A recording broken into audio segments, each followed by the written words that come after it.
a skinny latte, and he has to have it in a mug rather than the glass thing that it comes in. Because are you drinking it in? Yeah. Yeah. Well, otherwise he would just have a whole load of mugs, wouldn't he? Yeah, but that's what I didn't understand. They wouldn't give him one of those to take out. Why does he have to have it in a mug? I don't know. I don't think he likes he's only small, and I think he's intimidated by the tall glass. They are tall glasses. I was wondering whether or not intimidating. I was wondering whether or not it was something to do with temperature, because I figured the tall glasses, because they're glass, actually lose their heat quicker. But then he took the first one back because there wasn't enough froth on it. Oh, I hate it when they're lattes don't have froth. Well, they should have my latte. Have a little bit. Yeah, my latte has no froth on it, and if there's a bubble on it, it's going back because I have it wet, and hence it's nothing. Hello, we've been streaming for the past few minutes. We're discussing coffee because. Put your favourite coffee drink in chat. What? Everybody. There's only Raph. Me. Raph, put it in chat.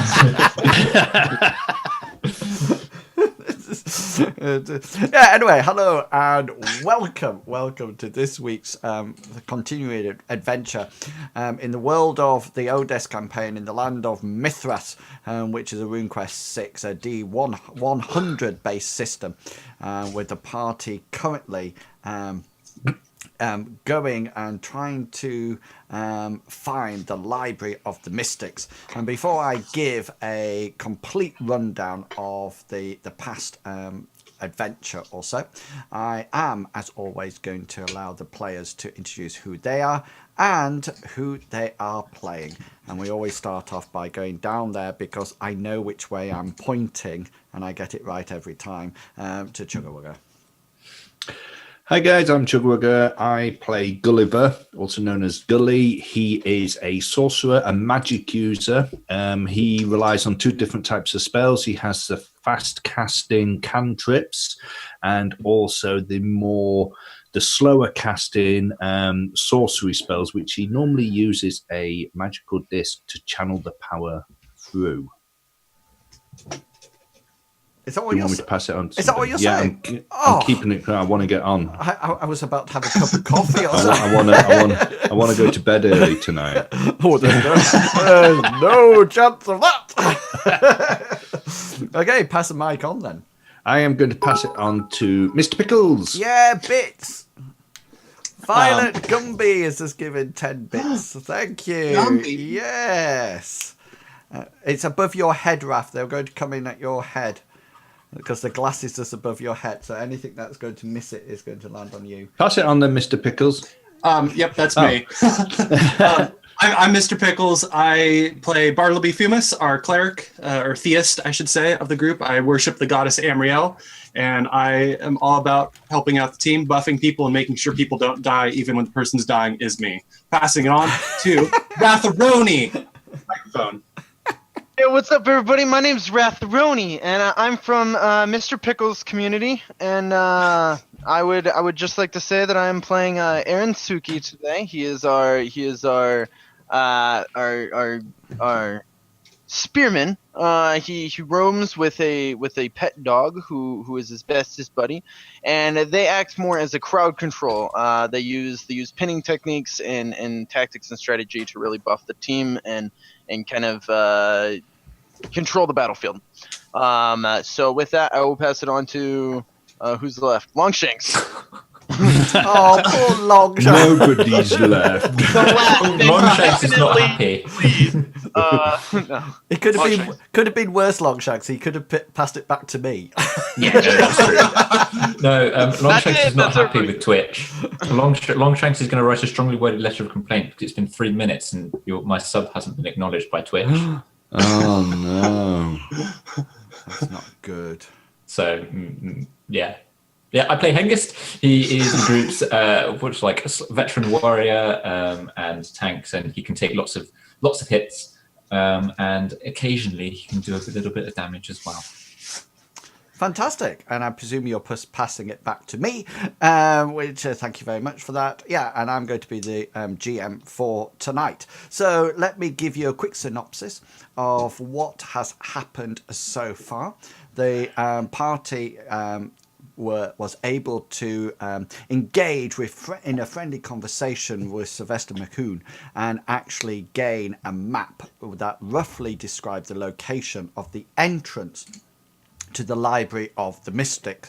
The party are currently trying to find this library because it has a whole lot of knowledge in it, which Oki, who was a monk-like character from the Order of the Tranquil Wind, said that they might be able to find more information about the eggs and goblets and seeds that they are carrying and they are finding around the world. And these seeds seems to be calling forth chaos in the form of flying monkeys and fungus and giant fungal beasts into the world and causing some amount of havoc. Anyway, they set off on the road, on the journey following the map, and they've encountered several things so far. They encountered a caravan of guards who were escorting a caravan to Lindo, the main town in Odes, where the parties live, and being attacked by a giant ogre, which they dealt with, and they ploughed in and helped with no end. And then they encountered a group of goblins who appeared to be having fun with some sort of summoning circle. They saw it one night, and then they encountered it again within the forest where they are moving through. It was a very good fight. There was injuries taken and goblins slain or incapacitated. But yes, the party won. And even those two goblins sort of like sulked off, rather injured, into the forest, and the rest of the party managed to survive and bring back one quite injured character back to life.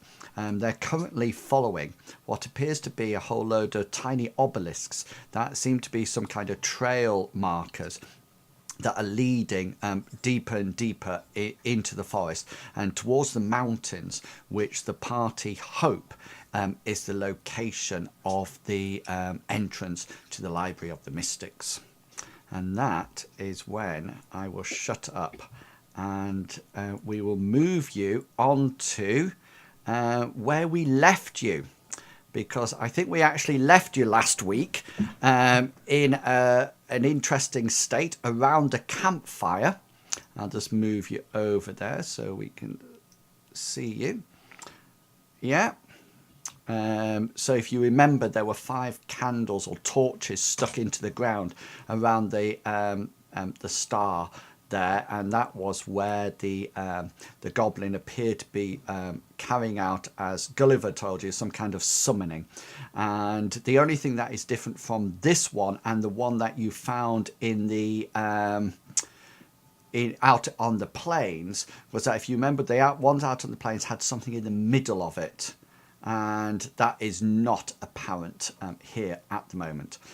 Please do remember that you've been resting long enough so you can remove your fatigue. So don't forget to remove that so everybody's nice and fresh. And we'll probably say that you stayed here, unless anybody's got any objections.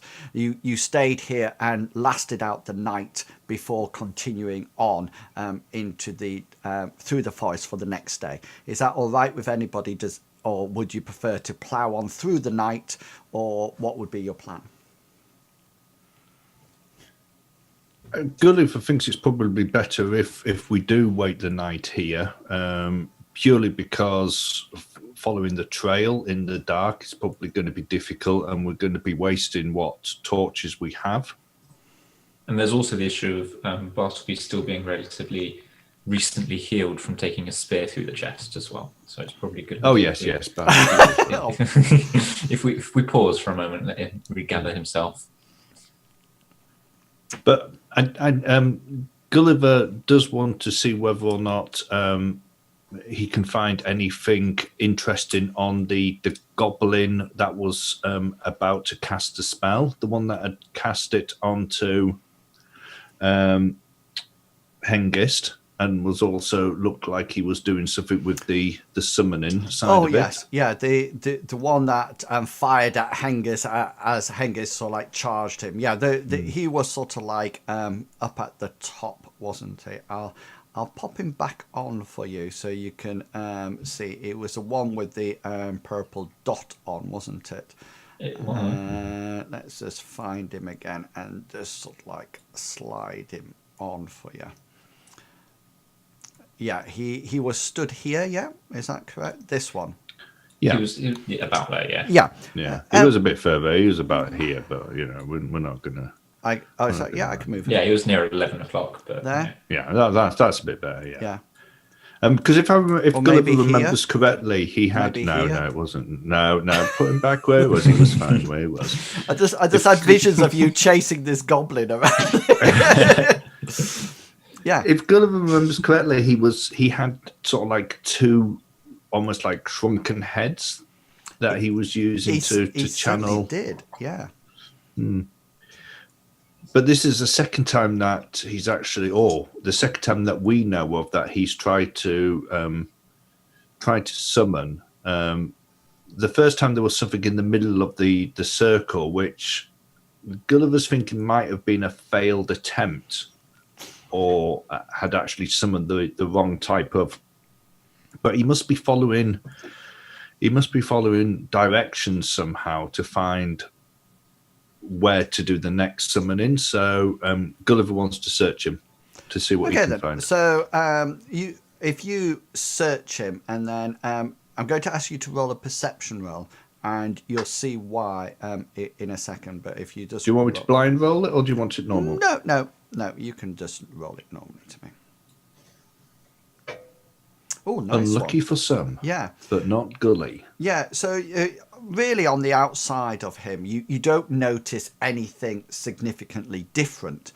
He's got some natural hardening of the skin, and he's got his weapons. He does have these two shrunken heads that he has with him that you're not too sure what race they are unless you have a suitable maybe healing or first aid to sort of like roll to see what they were like beforehand. But No. But you notice that they're just sort of like lying on the ground. But what you do also notice, and this is what your perception picks up, is that he has got something hidden, and it's hidden inside his jacket, and it's lying completely sort of like against his skin inside. And really and truly, it's only because of your formidable skill at perception and padding this goblin down that you actually find it, because otherwise it's totally you wouldn't have seen it with a casual look on this goblin at all. You sort of like notice that it's very much looks like it almost like is leather or skin like. And even against the goblin skin, it's almost like invisible. Okay, so is there a chance of me peeling it off his body so that I can take a better look of it and closer to the fire? Yeah, by all means, you can sort of like take it off him. It's just sort of like lying against his flesh. But Okay. The reason it looks so close is because his clothing is over the top of it. But yeah, you can peel it off and take it back to the fire. That's not a problem at all. Okay, so would you like to take the heads as well or not?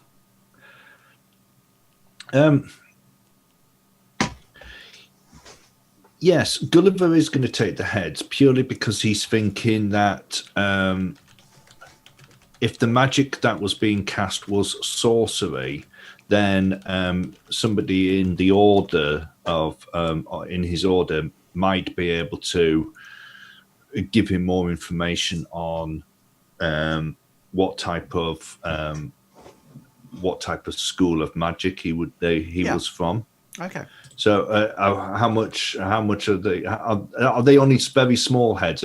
Gully's concerned about weight basically because No, I mean at the moment the heads are about Can you see the camera? About Yeah. this size. It's sort of like a double hand fist size, and there's sort of like a strand of what appears to be long hair attached to it. Okay.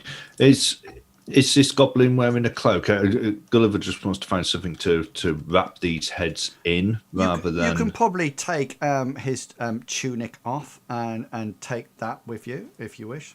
Okay. So that's what we'll do. I'll find an item of clothing, even if it's a case of just ripping off his tunic sleeve and then putting the heads within the sleeve and tying it up at either end, so that, and then it's just so that he doesn't get a whole load of stuff in his backpack. He doesn't really want two shrunken heads next to his trail rations. Yeah, it's probably safer to put a goblin's tunic next to it. Yeah, and then especially the smelly armpit. Yeah, side of exactly. it. Yeah. And then he wants to go back to the fire, and he's going to sit next to Bartleby, and he's going to say to everybody, "Look what I found on the goblin. It was really well hidden, but I found it. Hengist wouldn't have, but I did." Are you going to show Bartleby just the thing that you found, or the heads as well? I'm taking that Bartleby probably saw the heads, but if he didn't, he won't see them now because they're wrapped up in this. Yeah, but that's what I'm saying. Are you? No, actually... I'm just showing the bit of leather or skin that I got from the. So, but I mean, it would be quite obvious that you're coming back with the sleeve, with the two heads in. Yeah. Mm-hmm. Yeah. So, yeah. I'm not going to judge him on his shrunken head collection. I mean, Gulliver will say he'll go. Did you see him? Did you see him casting the spell? I think he was some type of sorcerer. He couldn't have been.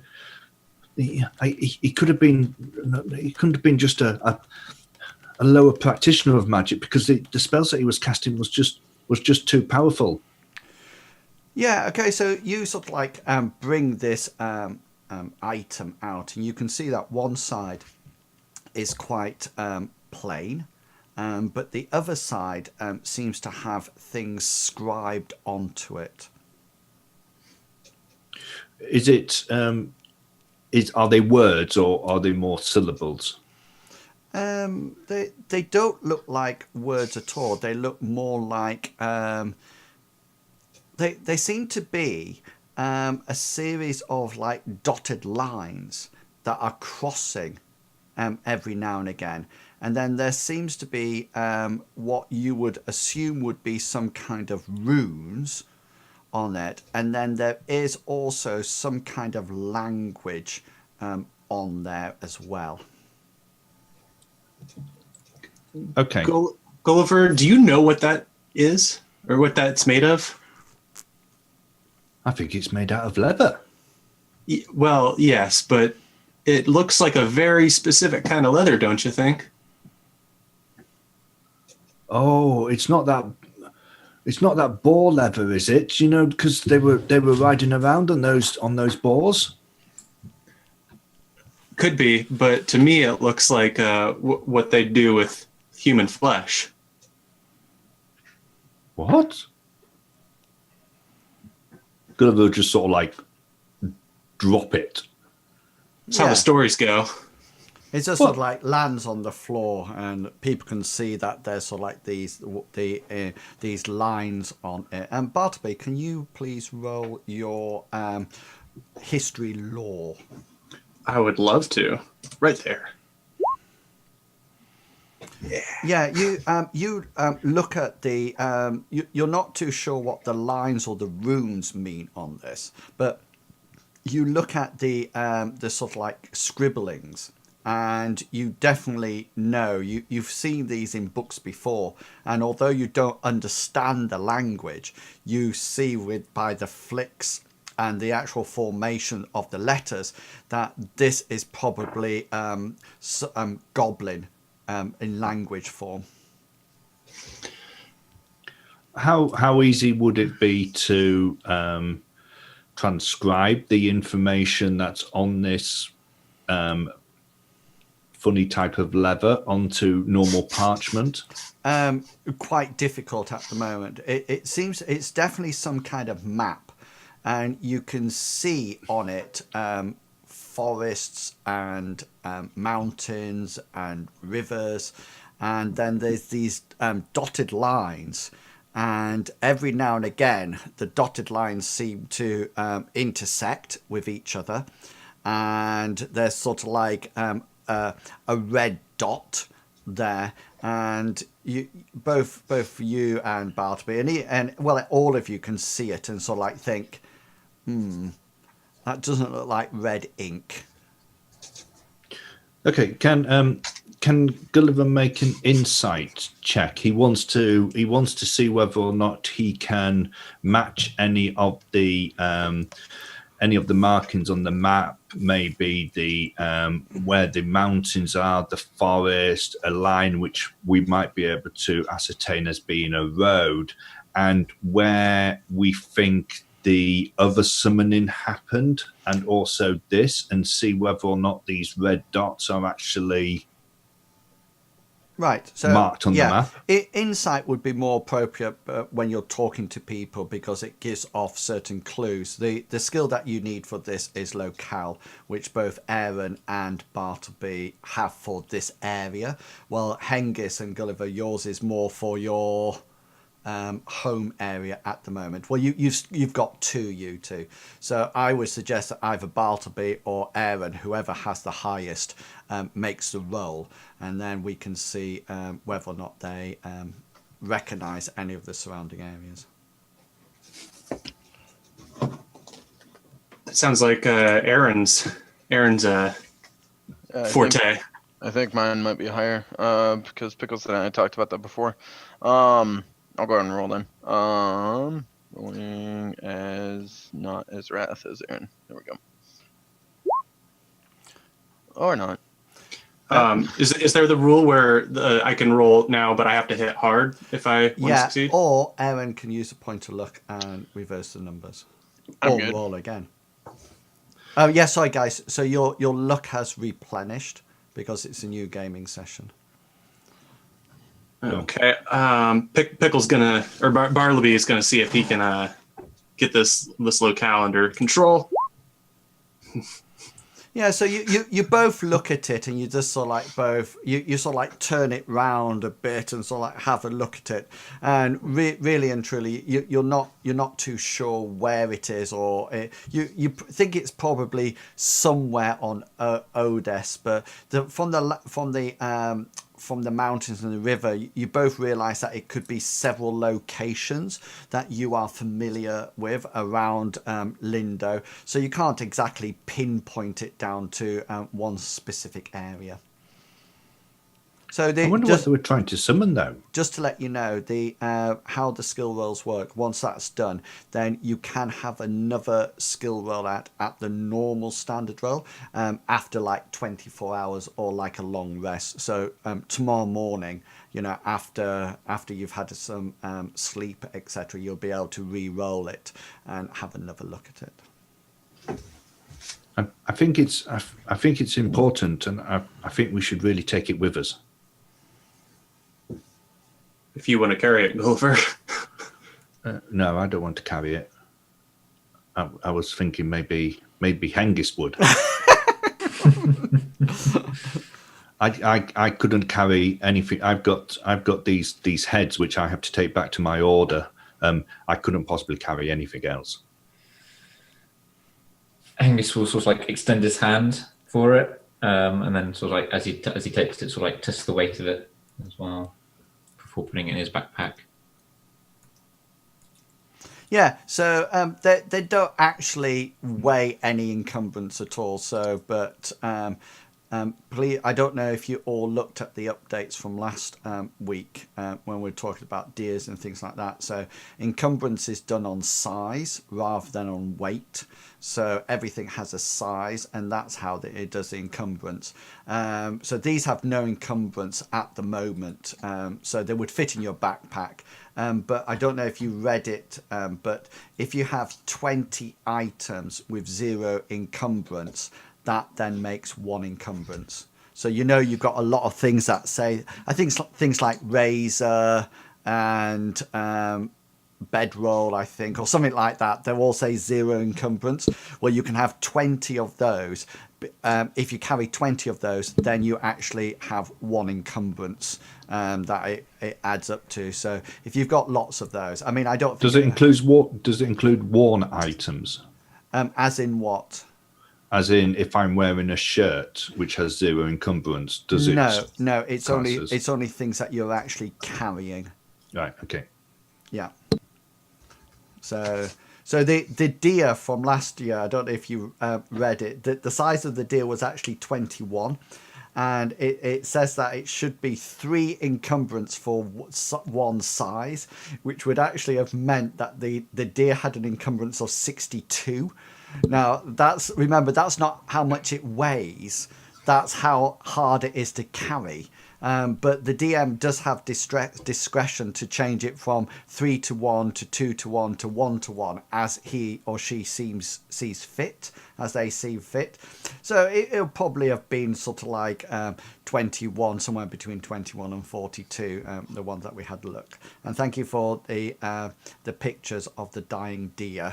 I put one about Bambi's mother dying, which I thought was quite nice. Yeah. Okay then. So who's got the map? Hengist does. All right. So you've got the map and the seed. Correct. In your backpack. Yeah. Cool. Thank you. And I've got a couple of shrunken heads. And you've got the 2 shrunken heads in yours. Yeah. Okay. Are you finished? Are you finished with this mage now? Yes, thank you. Yeah, I only wanted to search him.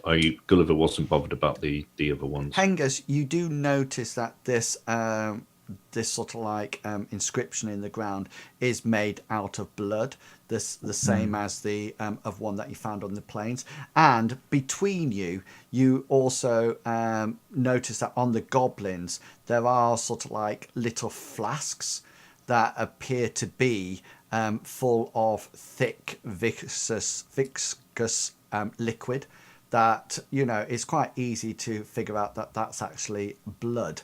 So they're obviously carrying it with them rather than making fresh sacrifices or whatever. No. Is there any way that we can destroy this this thing, maybe by using a tree branch to break the lines of it, cover it up with dirt? Yeah, I mean that you can kick dirt onto it, or use nearby twigs and branches to sort of like lay over the top, or even use a branch as a scribbling stick. Yeah. Okay, so Gulliver especially wants to do that before we rest for the night. Yeah. Okay then.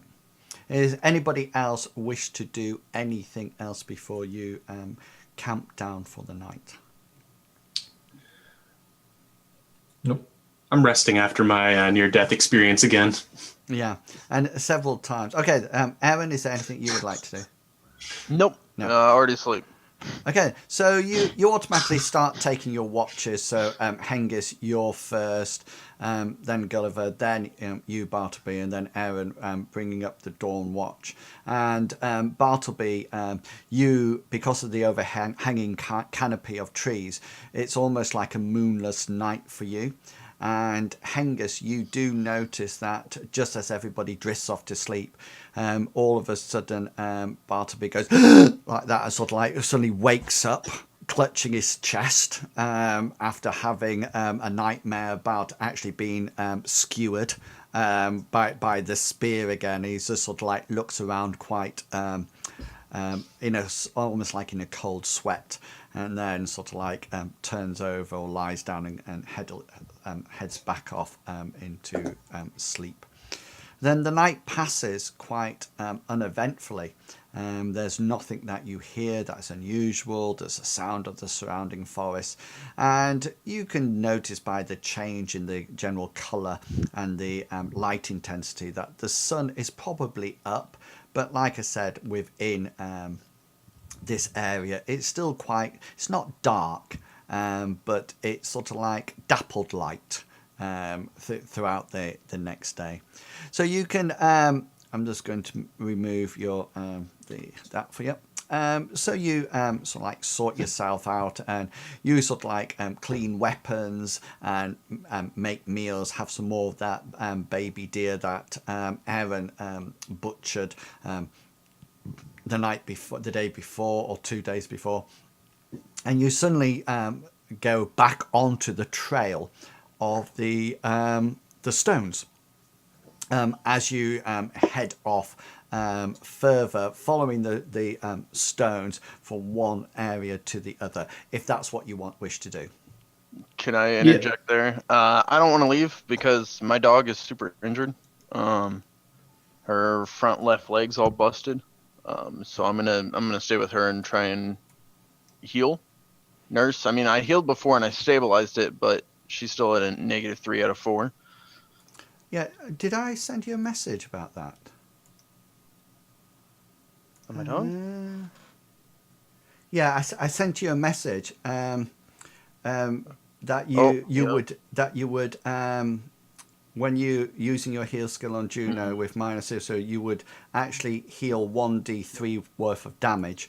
So if you roll your 1d3, I don't know, did you roll 1d3 yesterday? Last time we played. Or... I didn't roll 1d3 last time. I used the heal skill, but you said it's stabilized. Yeah. So now I checked it up, and it just works like Bartleby's heal thing. So you just roll a 1d3 on it. You want me to roll that now? Yeah, because what you would have done is done 1 for that would have been last night, okay, and then so this one you can roll your heal skill this morning, and then that will roll an extra 1d3 on the location. All right, rolling. Ooh, I'm gonna use one of those luck points now. Yeah. Okay. Reverse it and get the 9. And then roll another 1d3 for this morning. All right. 1d3. There you go. 2 points. So what's her hit points on that location now?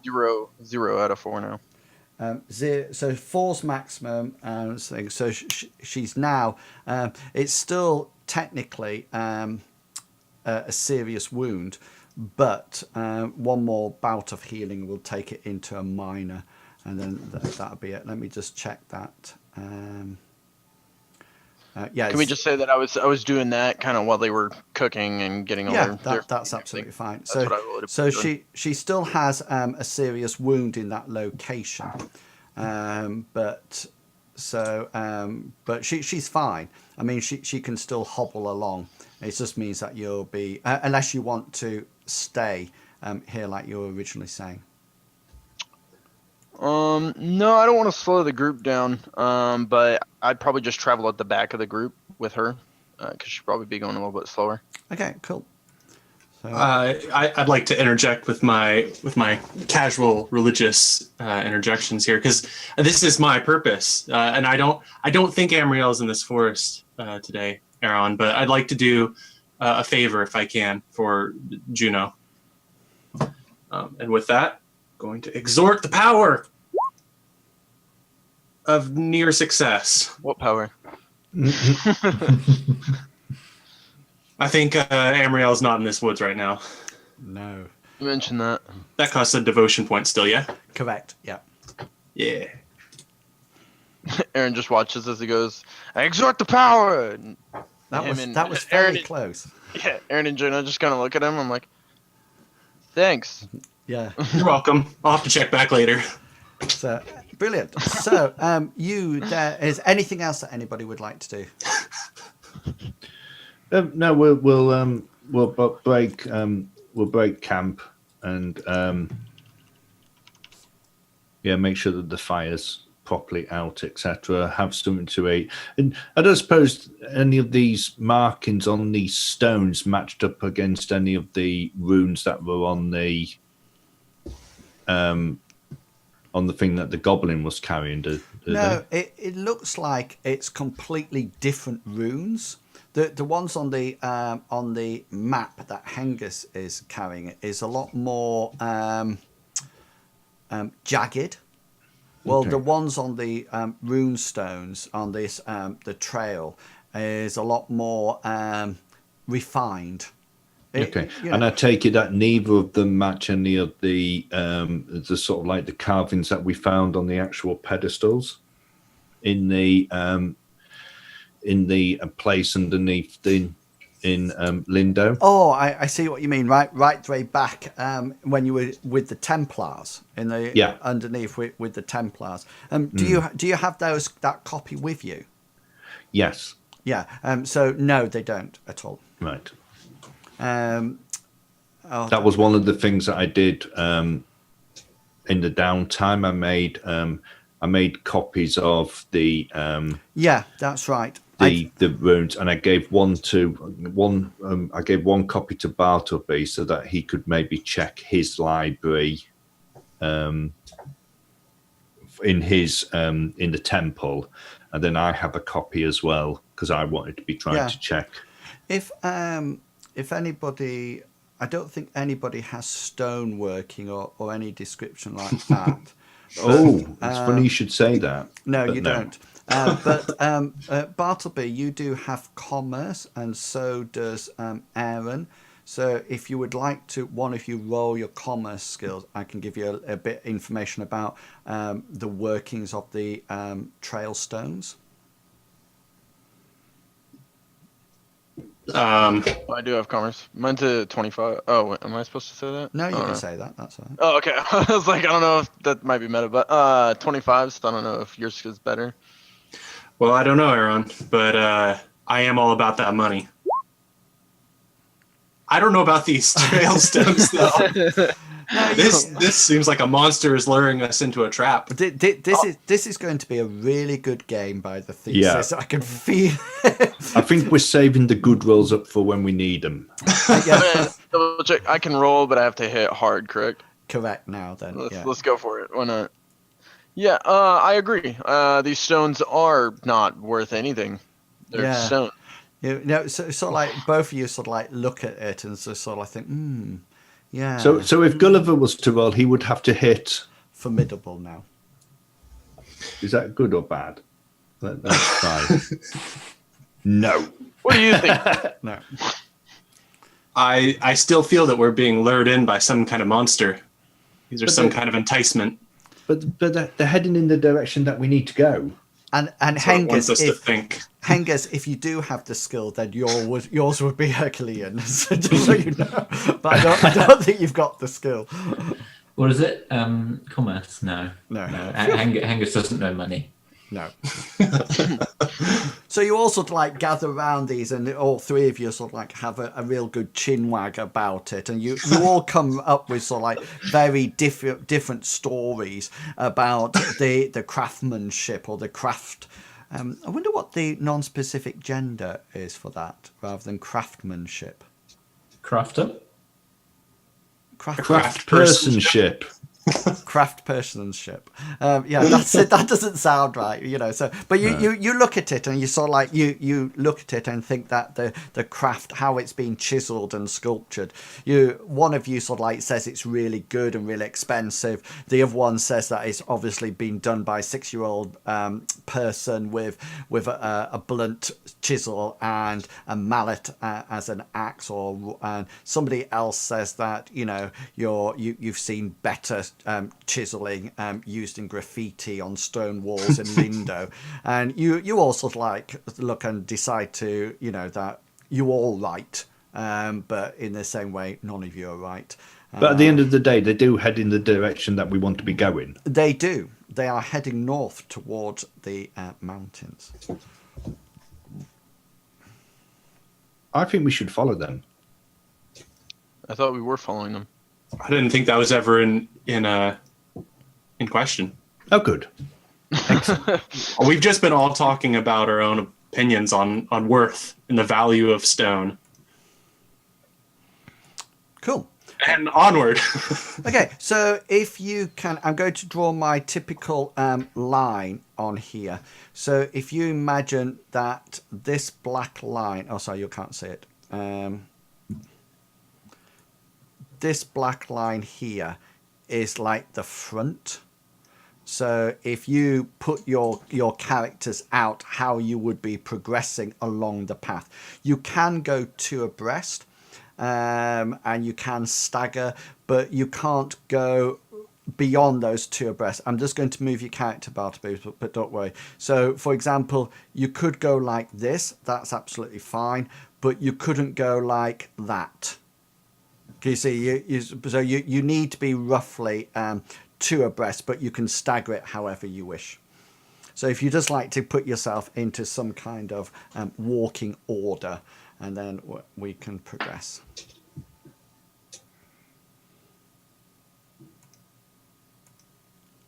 It's that tiny little nudge forward from Juno.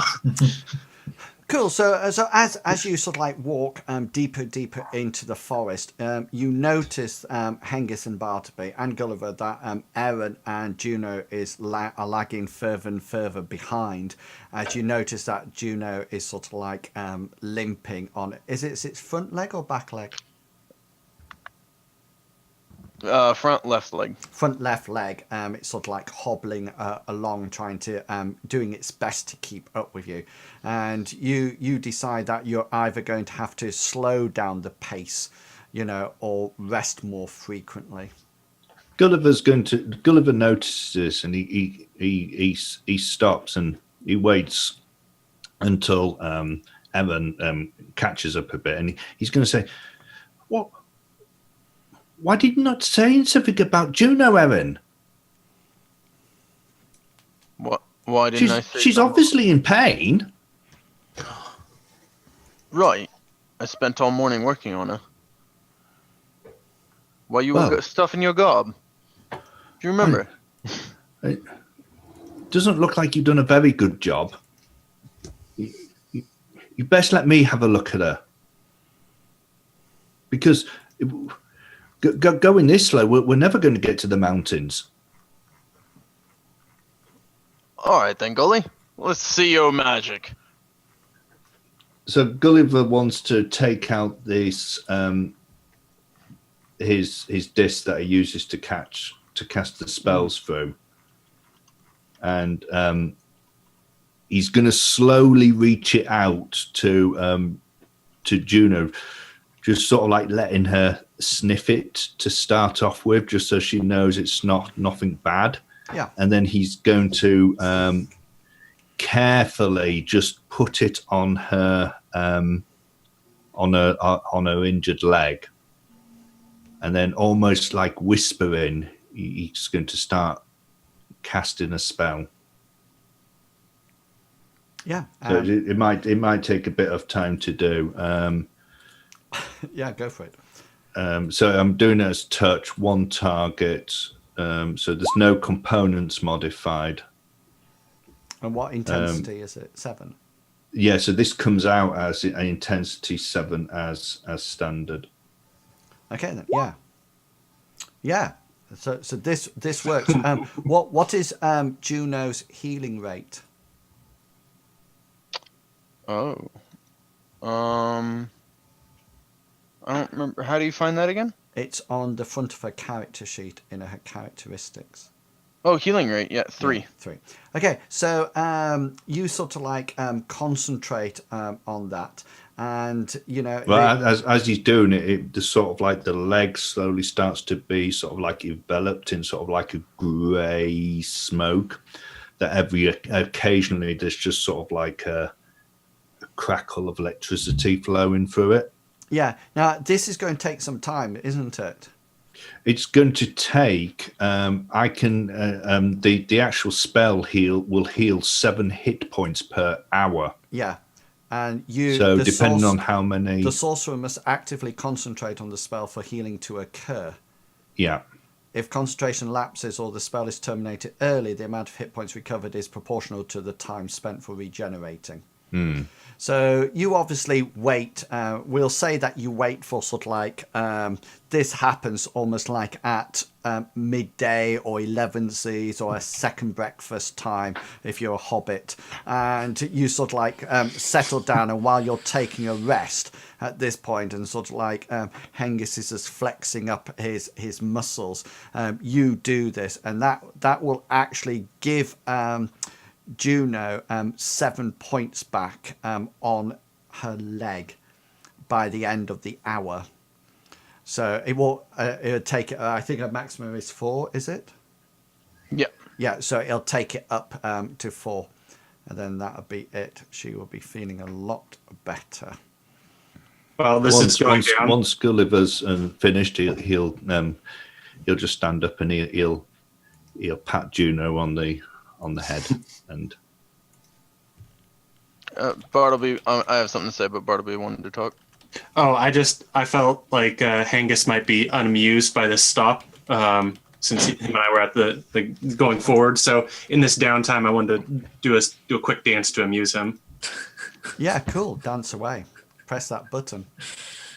Trying, but Hengist is so disgusted by this, he actually turns away to look at the rest of the forest. Yeah. Also, you see Bartleby sort of like undulating and sort of like moving backwards and forwards in some attempt to be rhythmical. The pee-pee dance. And he sort of like Hengist, you sort of like turn away, and you're just sort of like looking out into the forest, and then all of a sudden you sort of like see a hand come down as Bartleby sort of like comes back again and sort of like does something. Yep. And you know what's funny is I've seen Pickles dance, and that's actually very active. and in how to use your arms. And after a while, Hengist, you just go and sort of like drop your visor or something. And Hengist, Bartleby sort of like walks off quite forlorn, and goes and sits on a tuffet over to one side here, Gulliver will go up to him and he'll pat him on the shoulder and he'll say, "It's okay, Bartleby. That's the difference between you and me and my spells and your fave. I don't need to be in good favour with my spells for them to work."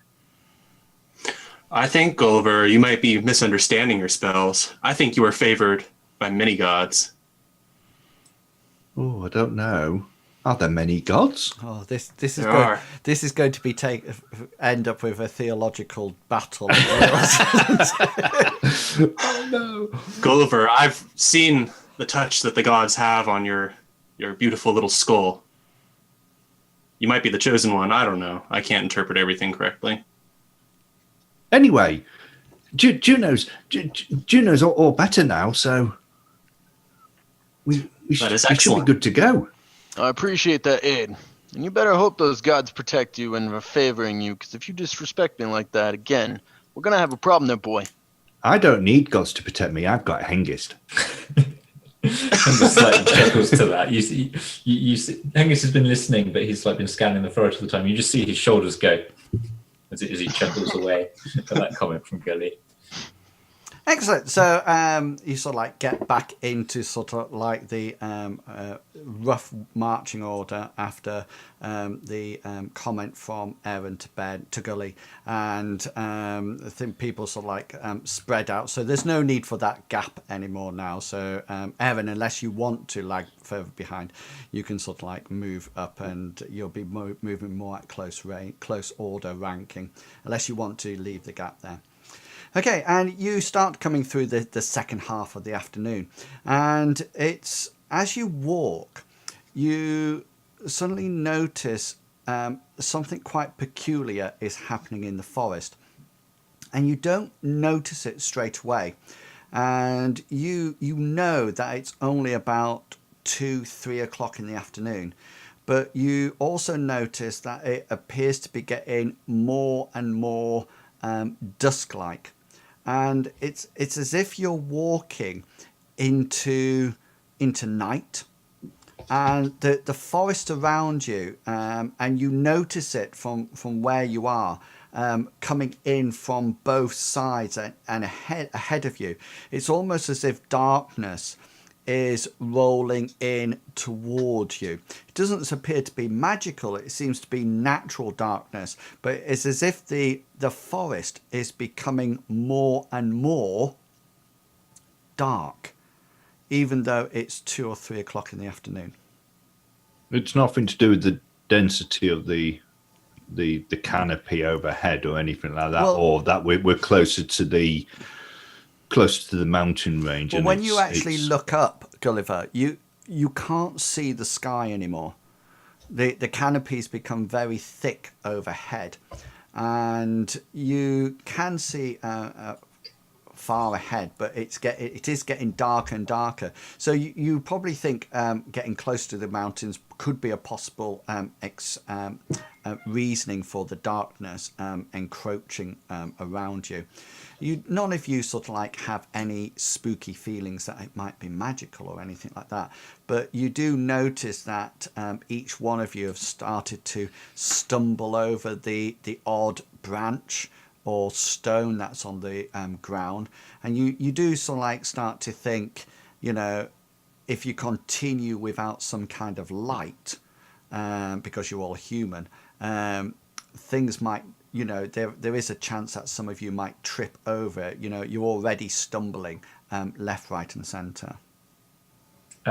With that sort of thought, Hengist will pause in his sort of like methodical march forwards, and he's going to get out one of his torches out of his backpack, and he's going to light it, and he's going to carry that in his left hand. Okay. I'd like to equip one of my candles, but unlit left hand as well.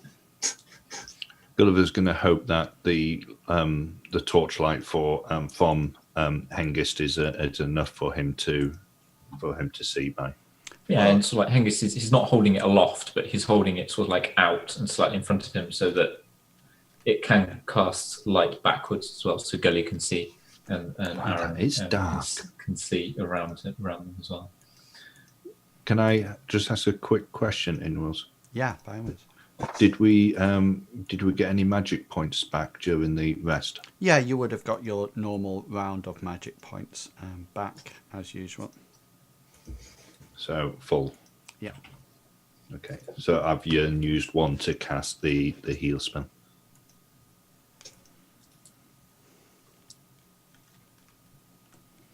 But it's still only sort of like 2 or 3 o'clock in the afternoon from what we've been.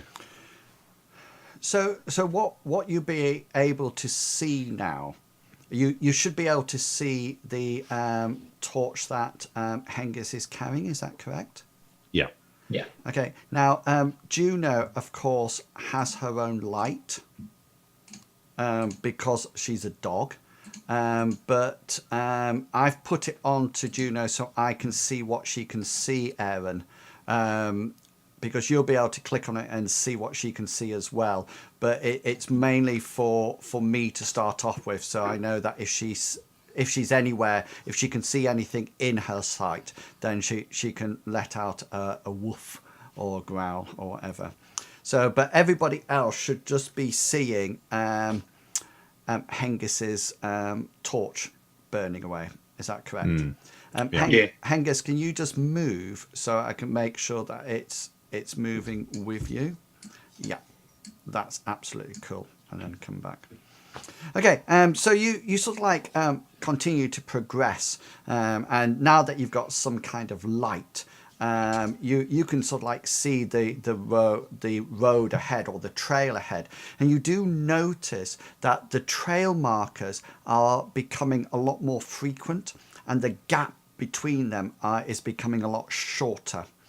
And I would like you all to send me a perception roll, and it's as always, you can either roll it or you can blind roll it to me. It's up to you.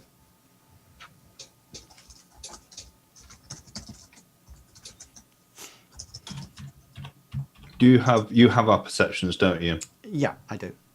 Well, I should do. There should be on your on the should be on the blue. 60, 60, 60, 60. Yes, they are. Yeah. Yeah. What was this again? So B blind roll. Exclamation mark B roll I did space bar slash. 1D100. Then skill, and you can put your skill number after that Yeah. if you want to be skillful. Yeah.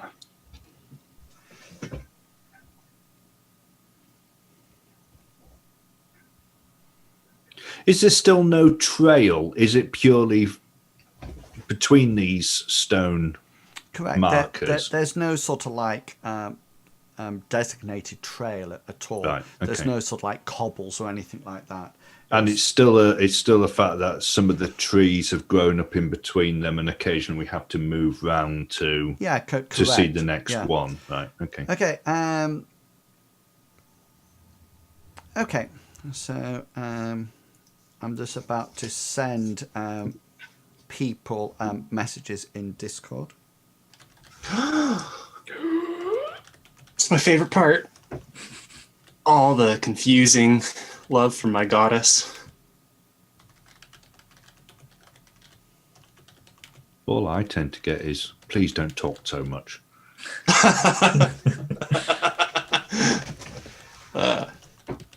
It's one the same. Yeah. Okay. So some of you are going to get something, and some of you are not going to get something. Oh, quite- it's just like Christmas. Quite obviously. So you will know.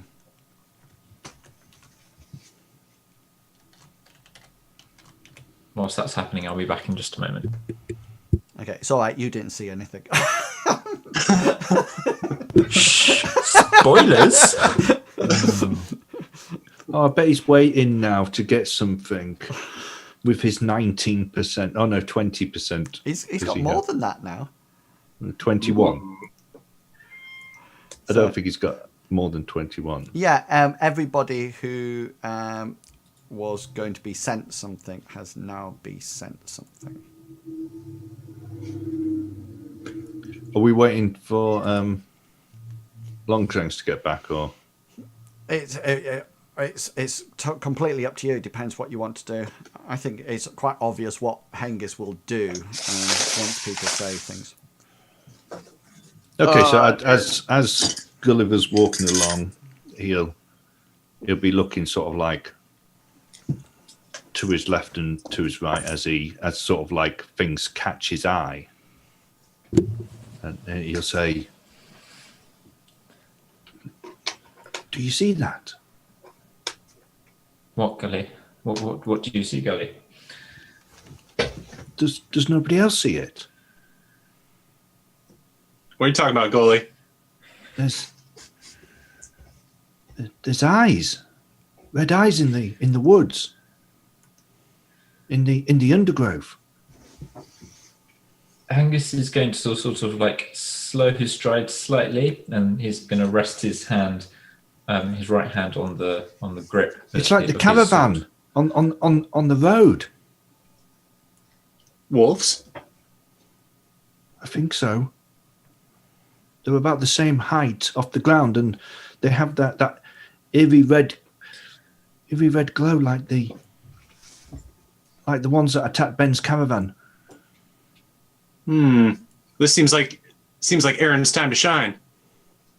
I think they're following us. And the guards of the caravan of the trade caravan did say that there were wolves in the area. I think we should sort of tighten up a little bit They're on both sides. and be ready. He says, slowly drawing his sword. Yeah. Once Bartleby, once Gulliver's sort of like brought this to your attention, you can see them now, and I'm going to ping, but they're sort of like here. If you can see that, so they're in the darkness. They're not in your light. They're in the darkness, and every now and again they disappear, and then they reappear. And Juno's getting quite agitated now, obviously, as she sort of like smells them in the area. And Hengist, every now and again, you almost like see a set dash almost like in across in front of you. Can you just for me roll? Let me just check on this what I need.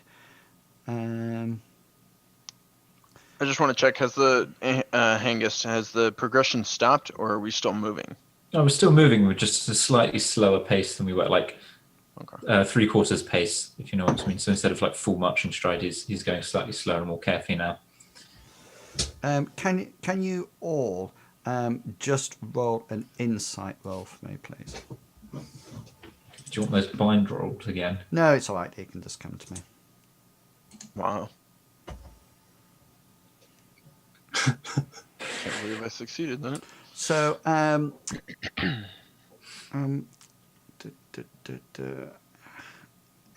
and Gulliver, you think there's somewhere between 10 and 15 of them. Bartleby and Hengist, you think there's somewhere between 15 and 20 of them. But there's not just one or 3 or 4. This definitely looks like some kind of a pack. And they're definitely... sorry, Hengist, did you say you had sped up or slowed down? No, slowed down slightly. Yeah. Like 3/4 of a normal like walking so pace. you notice that as you slow down to 3/4, these wolves in the darkness match you. So that you can still see them flanking you on both sides. And Aaron, you can see them every now and again glinting behind you out of the torchlight. And you can see them basically now all around you. Gulliver's going to say, I think there's too many to fight. Is there sort of, Hengist would like to like see within the torchlight if there's like a slightly more defendable position. Is there sort of like is there like some broken tree stumps that they can stand on, or like huddle around so that they can be it's easier to defend. Roll your law, strategy, and tactics. Ooh. Yeah, you figured the probably one of the best places to defend is probably almost like backs towards a tree, or in between 2 trees, because then your attack will only come from like one direction. Which sounds like a good name for a band, but I'll keep that. I'll keep that for later on, just in case.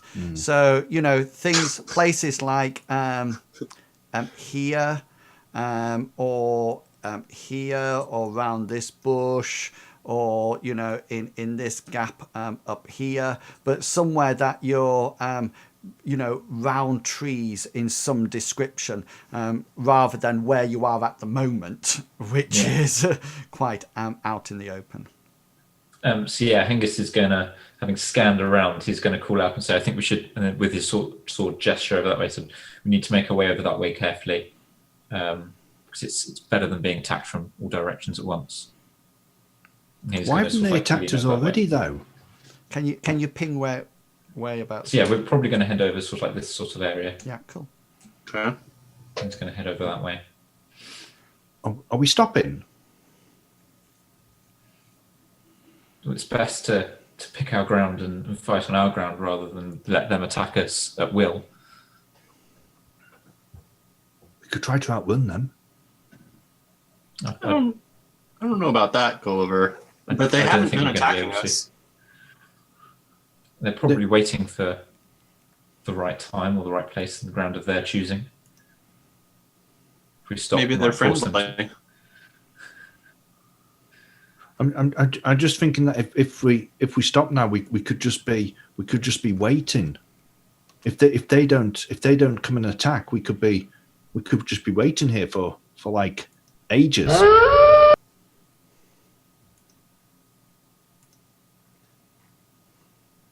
Yeah.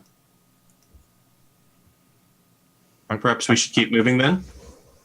I think we should keep going, and then if we do get attacked, then we can follow Hengist to where he picks us a suitable spot to defend. By then, Gully, it might be too late. If there's lots of them out there, we probably won't even make it to a defendable position. Well, you know more about these things than I do, Hengist. So if you say we're going to wait by a tree, then we wait by a tree. Is there one of these wolves that is like particularly close? They're all. Sorry, are you asking me? Sorry. Yeah. Yes. They're always staying outside your torchlight. It is a torch, isn't it, Hengist, and not a lantern? Yeah. It's like a proper torchlight. Yeah. They're always keeping outside your torchlight. But you figure that there's no one that is coming closer or anything. You can't even, you don't even know whether or not one set of eyes is the same set of eyes or multiple set of eyes coming again and again and again. I just hope they're not following us so something bigger catches up. Sorry. That was funny music. I know. It was like Shadowrun music. I know. It I was, pressed the wrong Bartleby, one. stop playing music. Sorry, guys. Yeah, Not the time. Bartleby suddenly goes, brings. You know, you always thought he was casting spells when he was waving his hands around. It was actually a failed dance roll. Just doing some blind rolls and then yeah. I'll dance. One of these days, Bartleby's just going to crit roll, and he will end up doing break dancing and spinning on his head and all sorts of things. I would like to pray at the wolves, I guess. I'm not sure if this will work, but I'm going to pray at them, guys, in a funky manner. In that respect, I'm going to roll. No, my prayers aren't working today. I'm not even going to push it. It doesn't even matter. Doesn't matter, guys. My goddess doesn't even care about me here. Gulliver's going to follow Hengist to where he says and say, where shall I stand? Where shall I stand? So yeah, Hengist is probably going to head over to this sort of area. Yeah, you can Stands for like about here, facing outwards, and then it's going to say, make sure you stand with the back or somebody else, with your back to the tree or someone else, so they can only attack from your front. This tree? That's the one, Gully. Yeah, so just to give you an idea, obviously Bartleby, to your east, there's not enough map there, but your the torchlight is 9 meters, and then there's about 1 meter of dim light next to that. So when anything comes within 10 meters, you know, when it comes into your darkness, into your light range, then I will let you know. So you'll have to theatre of the mind that way. I think also off the top of the map as well, Hengist. So when anything comes into the light range, I will actually inform you. But then, just so you know, that will be 10 meters away when it comes into the dim light, and then there'll be 9 meters of bright light as it gets towards you. So if you want to close ranks to it, then you know that you've got 10 or 9 meters to go, and then we'll just have to play it by ear as it comes up. So Yeah. Gulliver's got his back to this tree, and he's going to reach into his tunic and take out his disc again, and he's sort of like going to be holding it in front of him and sort of like moving it from left to right, keeping an eye on I the. don't know why that keeps playing. I don't know either. That's the one It I did want. interrupt me though. And he sort of like, as he sees the eyes of the wolf, he sort of like follows it with his disc, and then he loses it, and then he'll find another one when that one moves, and he just sort of like moves it, keeps moving it backwards and forwards as he scans the forest in front of him. Okay, so that Gulliver's scanning the forest in front of him. What's everybody else planning on doing? I'm gonna pray quietly to myself. To yourself. Yeah, you know what? This time I'm going on emergency. I Holy Bartleby. Bartleby's lost all his faith. He's not praying to his Dancer. God anymore. He's got okay. Yeah. So are you? Yeah, go for it. Sorry.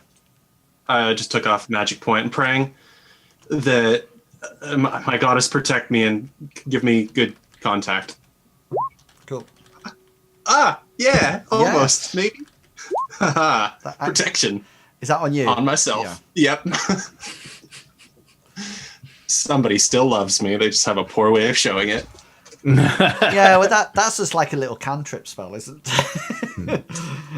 I count it as Amriel's grace. So coming back slowly but surely. Yeah. Hengist, what are you doing? Hengist is sort of like standing in sort of like a combat stance, and he's scanning, trying to follow the eyes as much as possible. Okay, trying to keep us sort of like an overall sort of like visual. Yeah, torch in left hand, sword in right hand. Currently, yes, and yeah. Yeah, and Bartleby, you've got candle left hand, club right hand. My walking stick. Okay, Gulliver. He's got his disc that he casts his sorcery spells through in his right hand, nothing in his left. Okay, and Aaron, what do you have out, and what do you wish to do? Aaron would have his main spear just stabbed into the ground right next to him. Okay. And then he would have a javelin at the ready. Okay. And are you holding on to Juno or not? The only reason I asked is that last time when you went into the goblin, you said that you were holding on to her, so I didn't know whether or not you're holding on to her. No, I wouldn't be holding on to it this time, but I would just like have my hand out at the ready to like point her to where she needs to go. So you would just be watching my hand, which one to go for. Okay, and is anybody delaying an action at all? Yes. If possible. So tell me, I need to know what you're going to do if something happens. That's what I'm interested in. Okay. Hengist would want to try and either parry or counterattack into any lunge. Like if a wolf was lunging to his throat, he wants to try and counterattack into it or parry. So either of those two. Yeah. Okay. Then. So if it gets close enough to attack you, then you're going to parry it. What about you, Gulliver? Gulliver wants to cast a spell, but he wants to hold the magic. Yeah, if that's possible. It certainly is. Cast the spell then. So because he can't, he doesn't know how much is the torchlight. 9 meters. Okay, so he's going to cast this at range 1, which will cover him up to 15 meters if it needs to come off. Okay. And he's only going to do a single target because he doesn't know.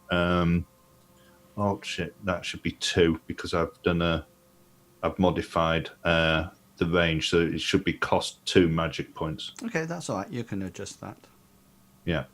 But when do I roll my evocation? Are you holding it? Yes.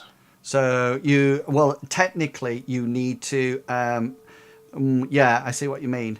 Well, technically you need to cast it, don't you? Because you actually hold. No, you're holding it. You can release it. Well, it's up to you. What do you want to do? Because it swings and roundabouts. If it doesn't go off. So while this is happening, Hengist is preparing himself there. Bartleby is casting this protection spell. You're doing this, and Aaron's going to do whatever he's going to be doing. And then I'm going to go into the next thing that's happening. Right, okay. So go on to Aaron, and then I'll roll it at the next thing. Okay. At the beginning of the next thing. So Aaron, what are you planning on doing? So Aaron would probably just have the spear cocked and loaded, so that way, again, like Hengist, if one comes charging towards either him, Juno, or Bartleby, kind of the 3 in that little circle, he'd be able to hopefully pin it or knock it back with the javelin, and then also ready with the, like I already said, with his hand ready to command. Juno. Yeah. So you spears in the ground, and if anything comes in, then the likelihood is that you're going to chuck your javelin. Yeah. Yes, sir. Yeah. Okay, so yeah, so Gulliver, go for it.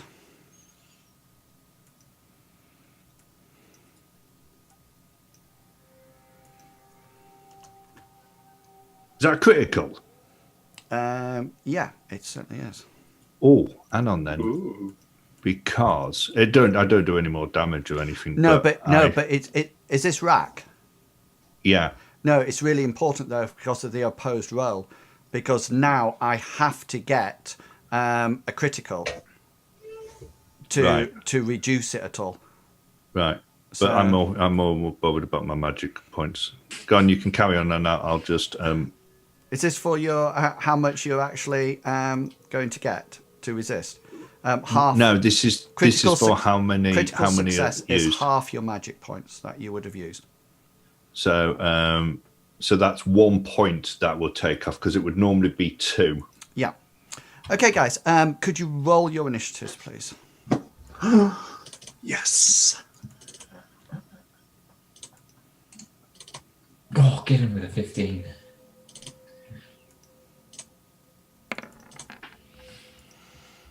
Yeah. Scraping the bottom of the barrel with Mr. Pickles. Is everybody up?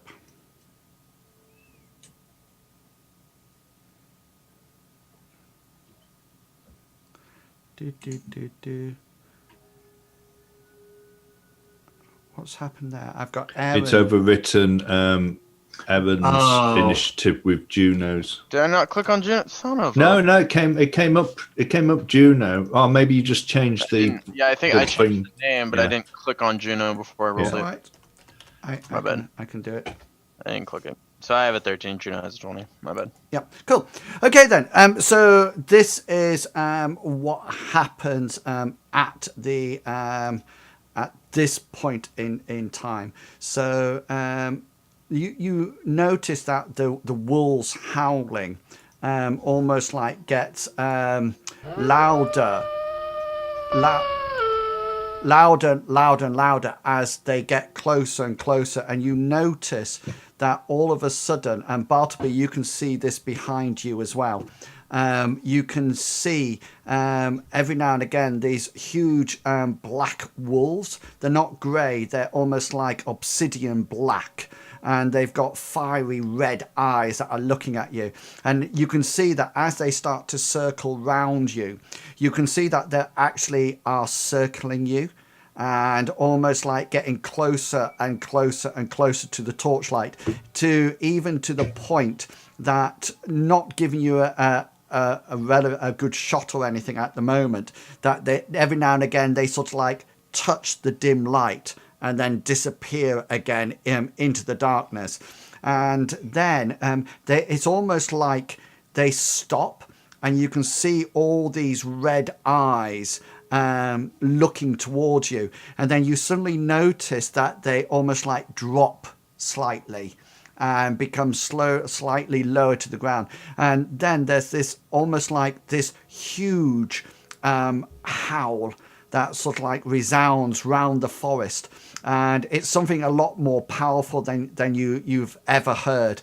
And you feel the adrenaline in your body suddenly start to increase, and your hearts pump quicker and quicker and quicker, and it's almost like the sound like a bugle horn for these wolves to actually attack, and without any much warning at all, they start to charge into your light source.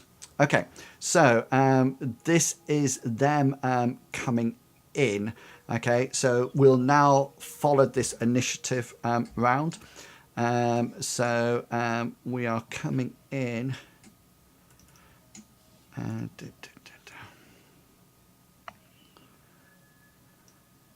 So I will just move them. It'll just take me a while to move them, so be patient.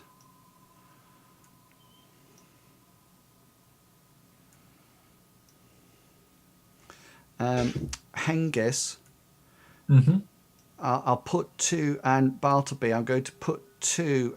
Bartleby, when I reveal it, it looks like there's one right next to you. There is. But there's not.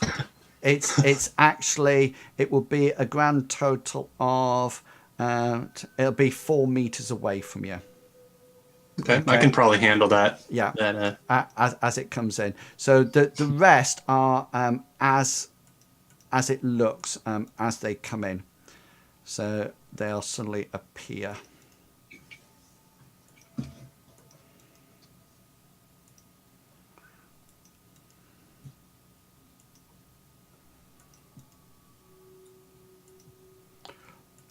Okay, so these sort of like suddenly sort of like almost like charge in, and they come leaping in on 22 they're acting on, and they come bounding into the light, and you can see that they're haunched and they're thick-skinned and they're powering their way towards you. It doesn't look like they're stood back waiting for you to come to them. They're almost like coming in as a flock. So Gulliver, you will be up on 19.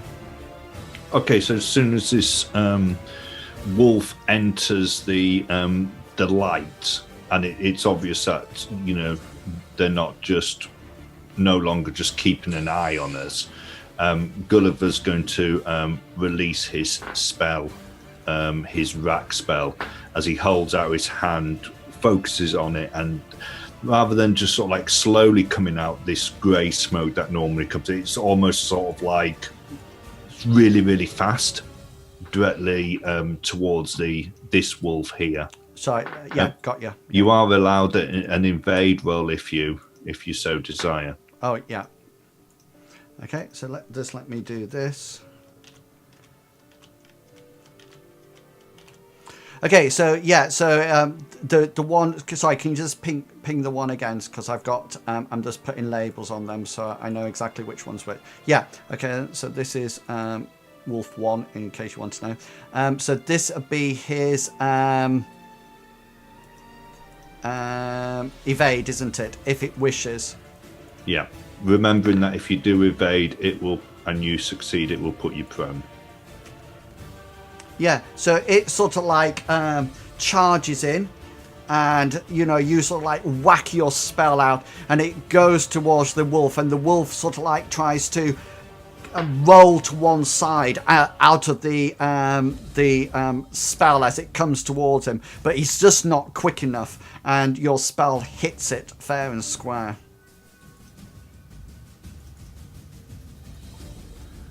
Whatever your one is. That would normally be his right hind leg, but I'm going to say it's going to be his front leg, his right one. Okay. Because it just makes more sense. Okay, so this is. I don't think you get your. Unless it's natural, I think. Natural or magical armor Yeah. reduces the damage. Yeah, but cool. no other one does. Go for it. 5 points of damage as the smoke wraps itself round its leg and crackles with the magical energy.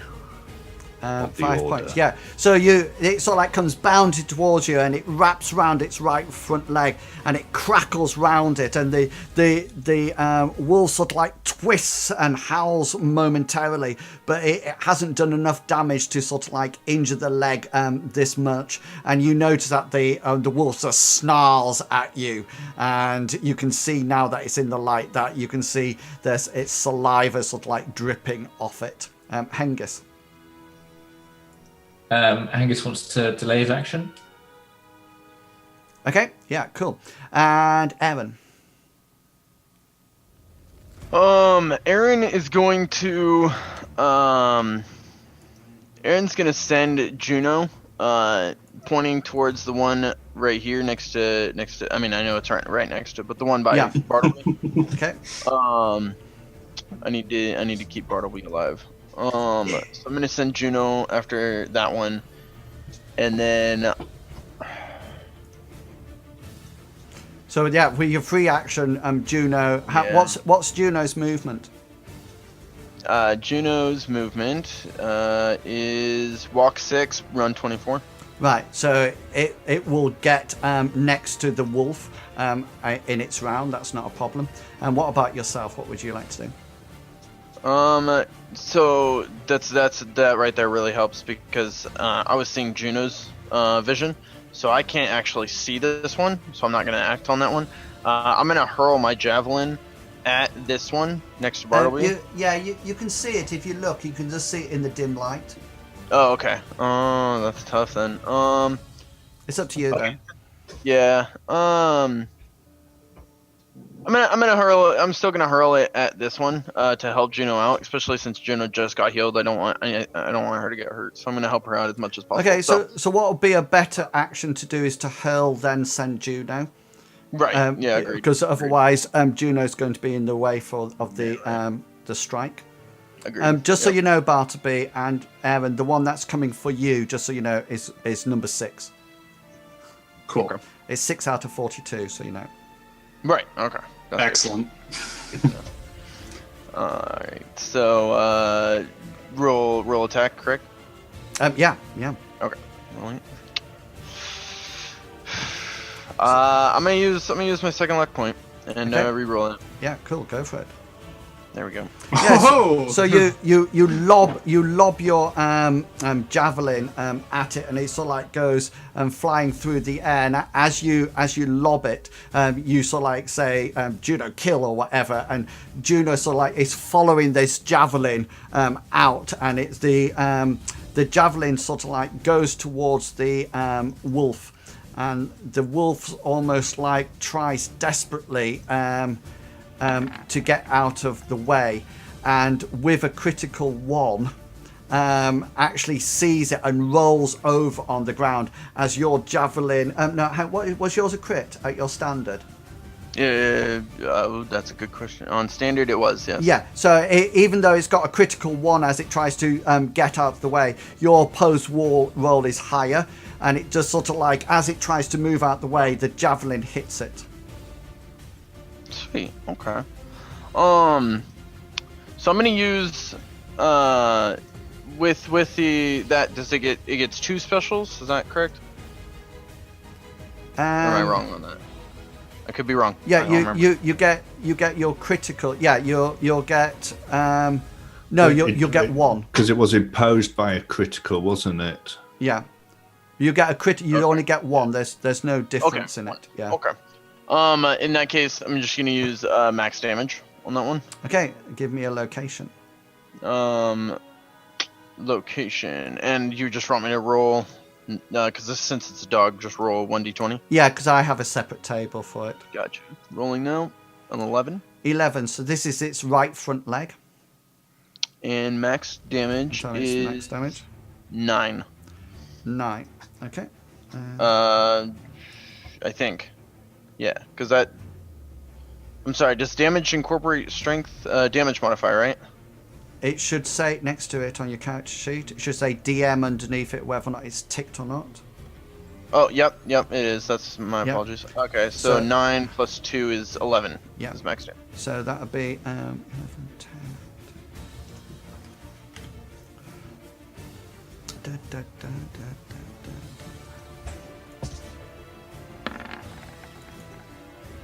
Yeah, so this javelin sails through the air, and it slices through this wolf's leg, and it's sort of like the wolf almost like staggers somewhat, and it doesn't sort of like take it off. But it sort of like falls down on the ground. It's a bit like when you know when the wolf or animals sort of like skid to a halt and sort of like roll over. And Bartleby, as you stand there, you notice that Juno comes up, and before Juno actually reaches the dog, the wolf sort of like skids over with a javelin in it and sort of like skids to one side, and it looks like it's sort of like fidgeting and sort of like fitting with this javelin cut across it. Well, that's just fantastic. I guess I'm gonna turn. Wait, it is my turn, yeah. It is, yeah. Okay, I just want to make sure. Didn't want to cut anybody off. In celebration of Aaron basically helping me out there, I'm gonna spend my turn to dance, Cool, go for it. and I'm aiming it at Aaron. Excellent. It's getting better. Yeah. What kind of dance is it? Is it a seductive dance or a... It's a celebratory dance that I saw people in the slums of Lindo doing after getting a large paycheck. Cool. This is combat turn 2. So this wolf, the wolf up at the top, Hengist, won't actually make it to you. Well, actually it will. That's fine.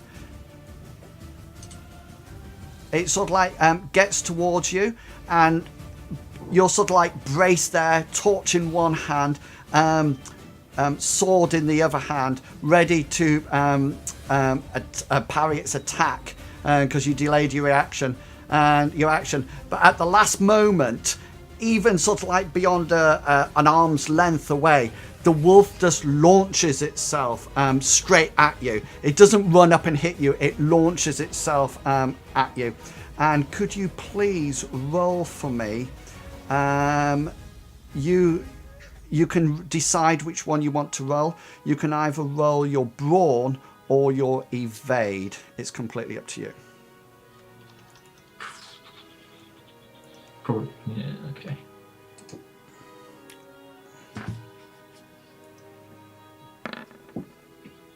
What do you get? I got 36 on my standard roll. 36. So as this wolf comes leaping towards you, and it beats your 36 and comes straight into you and knocks you to the ground.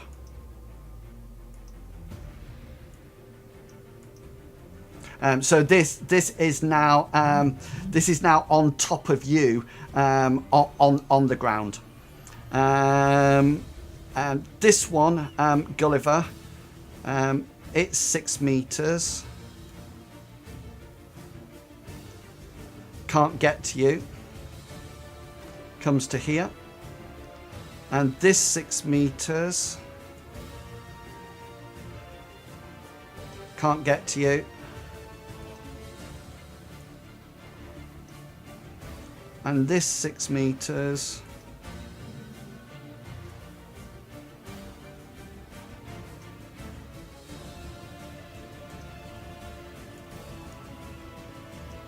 Can get to you. It's going to make an attack.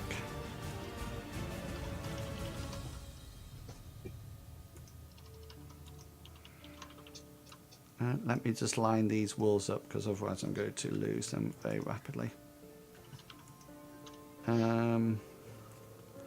This is its attack, which it hits. What do you wish to do, Hengist? Well, what can I do? I've got a wolf sitting on top of me, so I can't parry. Well, you can actually parry, because if you look at it, it's actually coming from your sword arm. So you can actually parry, but because you're prone, it will be a formidable parry. But you can parry if you wish and take up an action. It's up to you. Yeah, Angus will try and swat at it with his okay. Sword. So it is formidable. Just makes it. Yeah, so you formidable, and it sort of like comes in, and it actually you sort of like, as it comes towards you, you knock it with your sword. So it's still in close range, but it's not actually on top of you. Gulliver, you're up. Gulliver still has his rack spell wrapped around the leg of this wolf. He's going to leave it there, and he's just going to pump more power through it as it crackles once again. Cool. Yeah, it's round its it's round its front. Nice. Yeah, and this time does 8 points of damage. Oh goodness. 8, 7.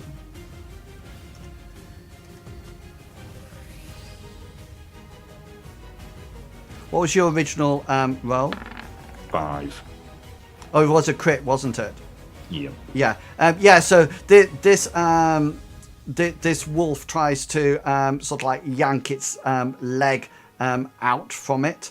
No, sorry, it doesn't, because it's used up its 3 action points. So it comes round it, and it sort of like crackles round to it, and you hear the wolf's the leg sort of like almost like snap slightly, and the wolf sort of like rolls over. You don't think it's dead. It just looks like it's prone on the ground. Hengist, you're up. Okay, so I'm just trying to think. I can either try and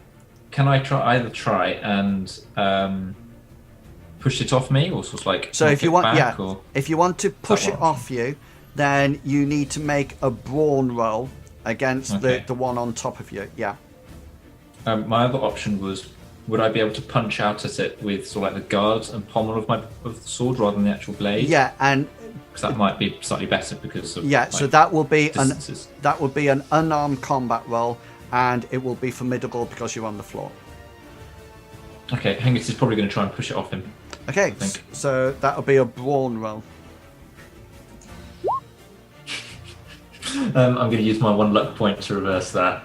Okay, so hang on, I just need to find my original roll. 46. So that will become. That still won't be a crit, won't it? No, it would be 29. 29. So you sort of like bring your hands round the torch as well, and you try to push it off, and it's not really enough to actually push this creature off you at all. But luckily, you still got hold of the torch, and if anything, it's the torch that makes the wolf sort of like bounce off and sort of like hit the floor. So you didn't manage to push it off, but the fire sort of like made it go to one side. Aaron, you're up. Okay. Since sorry, Juno. We missed out Juno. Sorry. Okay, yeah. Juno will attack this one. This one is still alive, correct? It's just knocked down. Yeah, it's just prone on the ground. Juno can attack it. You probably can't see from where you are what's happening there, but it's definitely got a nice javelin thing. So yeah, roll. Okay. Yep. Juno will attack then. Let's go. Nice. Yeah. So that hits. I need location and damage. Location and damage. Okay, so location, roll 1. And special first. Yeah, if he's going to. Okay, that's what I was curious. Yeah, special. Special. Doesn't really need. She won't use the special because her main special is grip, correct? Okay. Yeah. So just roll location and damage then. Yeah. So we'll just do location, rolling 18, and damage rolling. 1.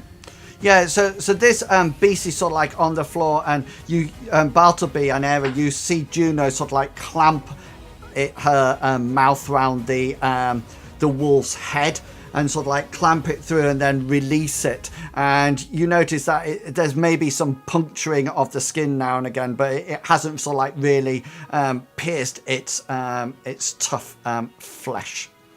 Yes, Aaron, you're up now, sorry. Alright.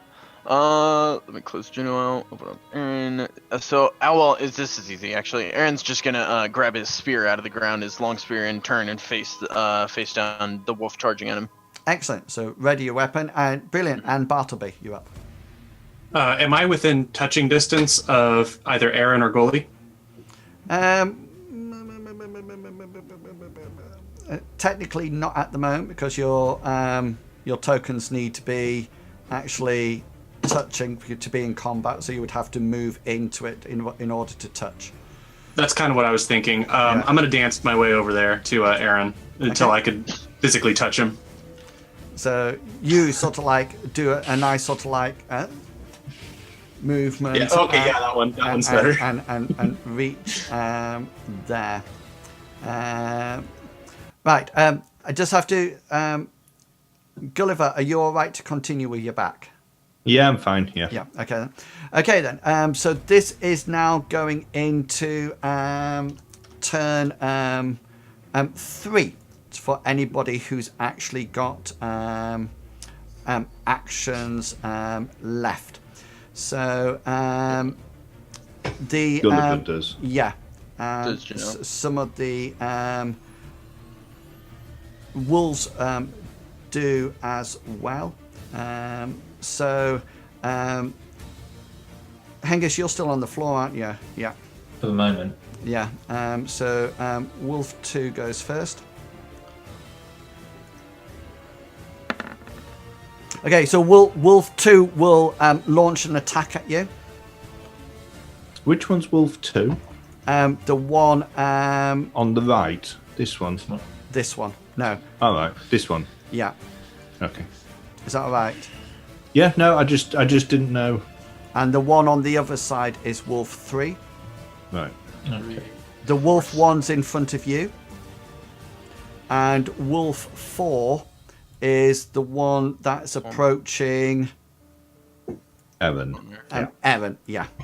That one's 6. Okay. Yeah. So sorry, Hengist. What did you want to do? Angus will probably try and roll out the way. Okay. So that'll be your evade then. No. No. So this wolf comes and attacks you, and clamps round one of your legs. It sort of like comes up, and as you try to move out the way, it clamps its teeth onto sort of like round onto your legs, and it does a massive. Let me just do this. It does a massive 1 point of damage. Okay. You just hear grating of it as it goes down his greave. But you also notice that it's now gripped onto your leg. Okay. The Wolf 3, the one on your opposite side, also launches its attack. And that tries to bite out at your sword arm, but misses it. Juno, do you have any left? Yep, Juno has 1 point left. Juno will again try and attack the downed beastie. That's a fumble. Don't forget to tick it off. And oh, hang on. Sorry, I've still got my other attacks, haven't I? Yeah. Oh. So yeah, because I've just done my wolf. So that's fine. There, Juno's is fine. Gulliver, yours wolf is on its ground. It's prone. So it tries desperately to get itself up, and it's going to roll its brawn roll to try to get back up onto its leg. And fails. You notice that its legs all sort of like crumbling every now and again. And then Aaron, the one in front of you, Wolf 4, which is Wolf 4, launches... so like keeps coming towards you, and then launches itself at you. So you can either roll, it's up to you which one you roll. You can either roll your brawn or your evade. Don't roll it yet, because I need to roll an attack roll. Okay. Yeah, right. I've rolled an attack roll, so this will hit. Do you have any actions left? No, I don't. Right. Okay, then. So you can't parry this attack. So roll your brawn or your evade. It's up to you. Up to you which one you do. I'm gonna roll brawn. Ooh. Hang on. This is an opposed roll, so I get standard 45. you get standard 25. So it launches itself on you, and again it knocks you to the ground as it powers its way on top of you. Bartleby, do you have any? No, I don't have a third action point. Cool. Is everybody? I do. Oh yeah, sorry, Gulliver. Yeah. So Gulliver, seeing that this wolf is having difficulty getting up, he wants to sort of like take his spell off from round its leg and try to hit another location with it. Okay, cool. Go for it. 8 is it's sort of like its chest part, so in between its legs. Okay.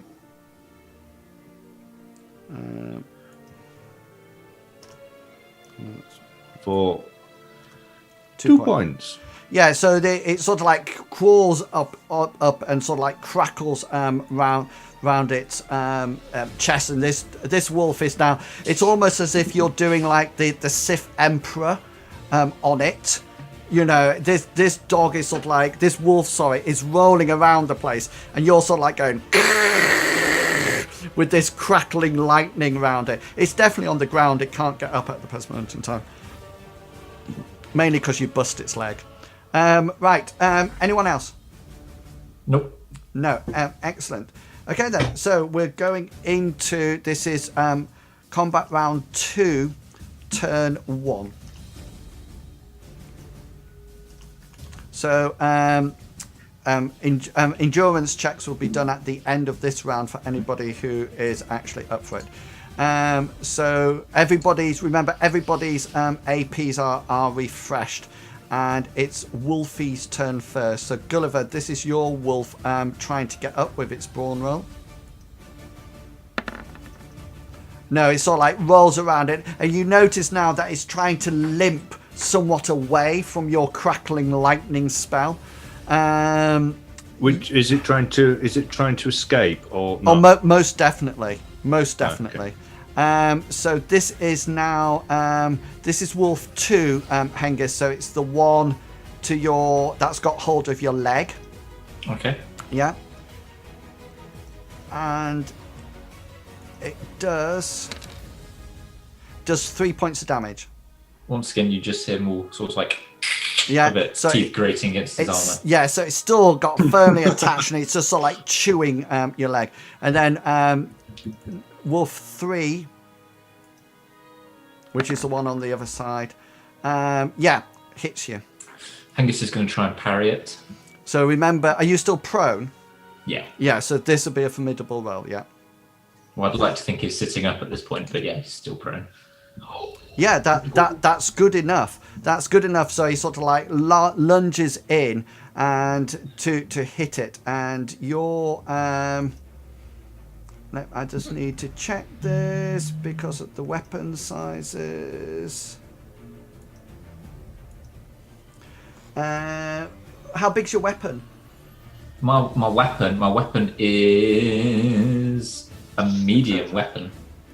It's a medium weapon, yeah. So you actually do. You get 1 special on it with your parry, don't you? Yes. Because you got a critical and I only got a standard. So this is when your defensive. Yeah, this is when your defensive actions come into play. Yeah, I'm just looking to see what I could possibly do.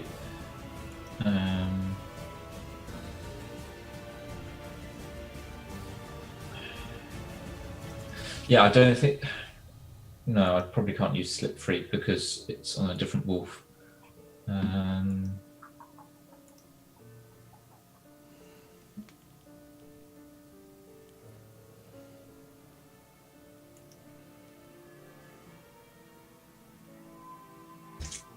I'm just trying to think what I can do here. When I take a fumbles. Alright. Can I do select target? Is that possible? Select Or is target. that just... Is that just on an attack or fumble rather than a critical? Yeah. What does it do? This require. Hang on. Attack or Is fumble. that for when the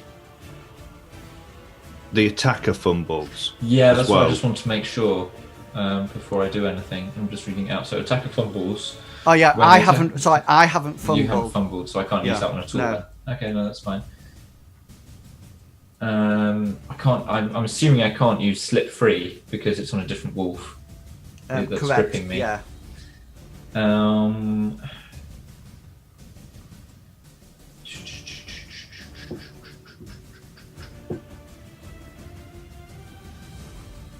Can I do? Right,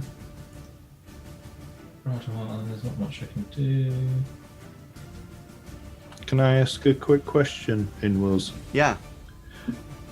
If you get a critical, do you have to choose a critical special, or can no. you? You can only. It's round the opposite way, so you can only do a critical if you have a critical roll.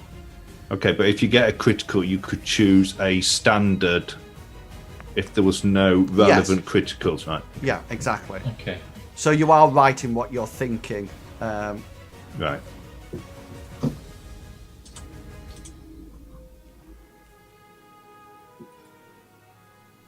I'm going to use overextend opponent.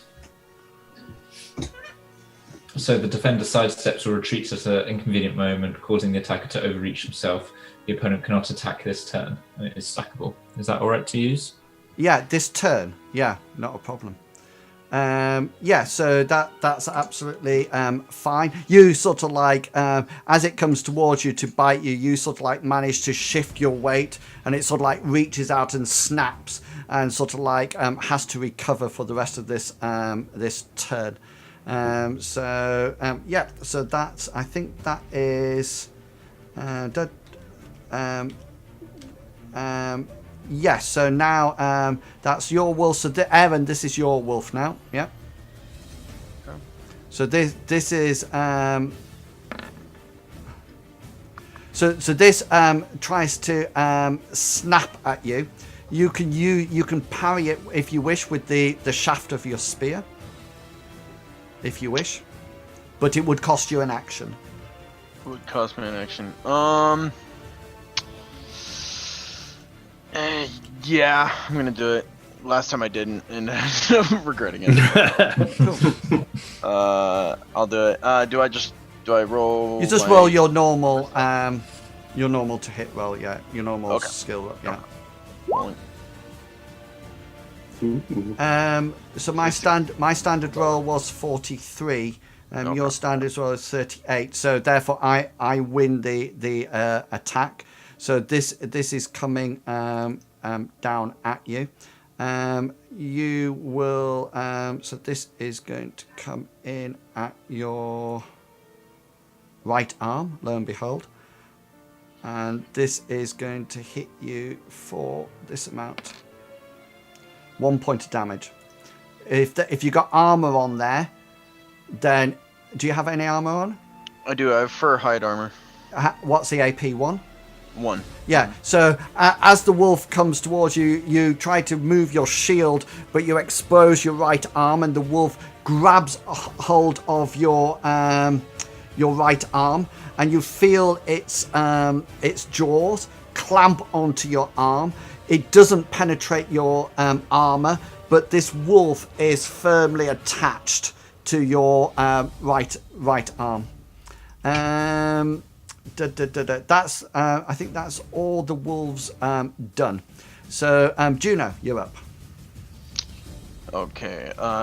Juno would probably, after seeing me knocked down, would come to my rescue. She probably hasn't seen you knocked down though, because she's in combat. She's probably got her back to you, hasn't she? Because she's fighting this wolf on the ground.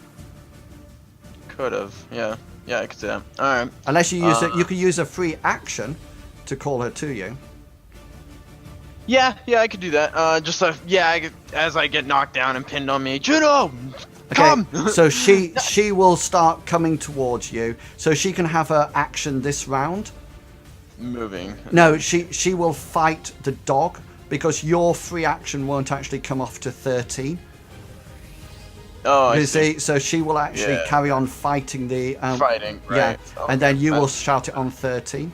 That makes sense. Yep, I got you. All right, so she's attacking right now. Just kidding. Yeah, and she's sort of like this dog is sort of like rolling about the place, and she tries to clamp onto something and misses it. And no, actually, she doesn't. She hits it. She actually because hits it's it. prone. It's Yeah. easy. Oh. So you just need to do location and damage for me. All right. No special. Roll 1d20. Location is the 10. Yeah, it's 4 quarters. Yeah. So it's And- bypassing the head and sort of like Biting. going into and sinks its teeth through the armor, through its natural armor into its flesh, and Juno gets a nice taste of blood. Gulliver, you're up.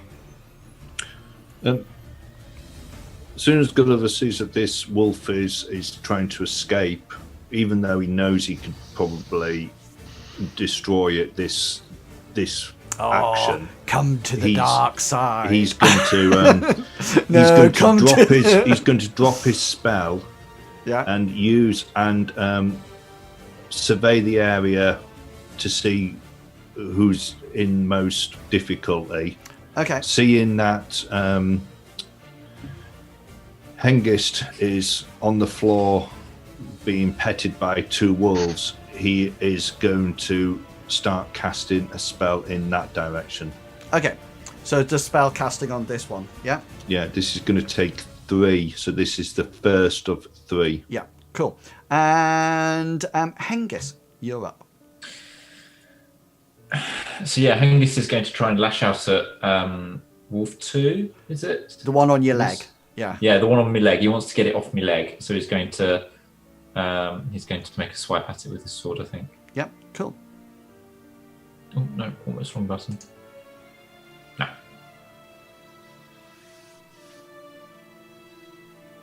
I didn't have Nothing it. came up. Nothing came up for us. Oh, it's come up for me. It's saying I got a 96. All right, that's cool. Oh, there we go. Oh yeah, there we go. Oh, delayed reaction. Yeah, so as this wolf sort of like trying to drag your leg away, you're sort of like trying to hit it, and it's just like move. Its head staying the same, but its back end's going backwards and forwards as you try to hit it. Aaron, you're up.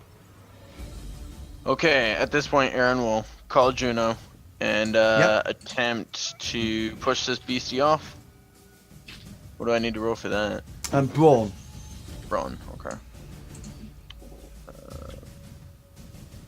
Brawn, rolling.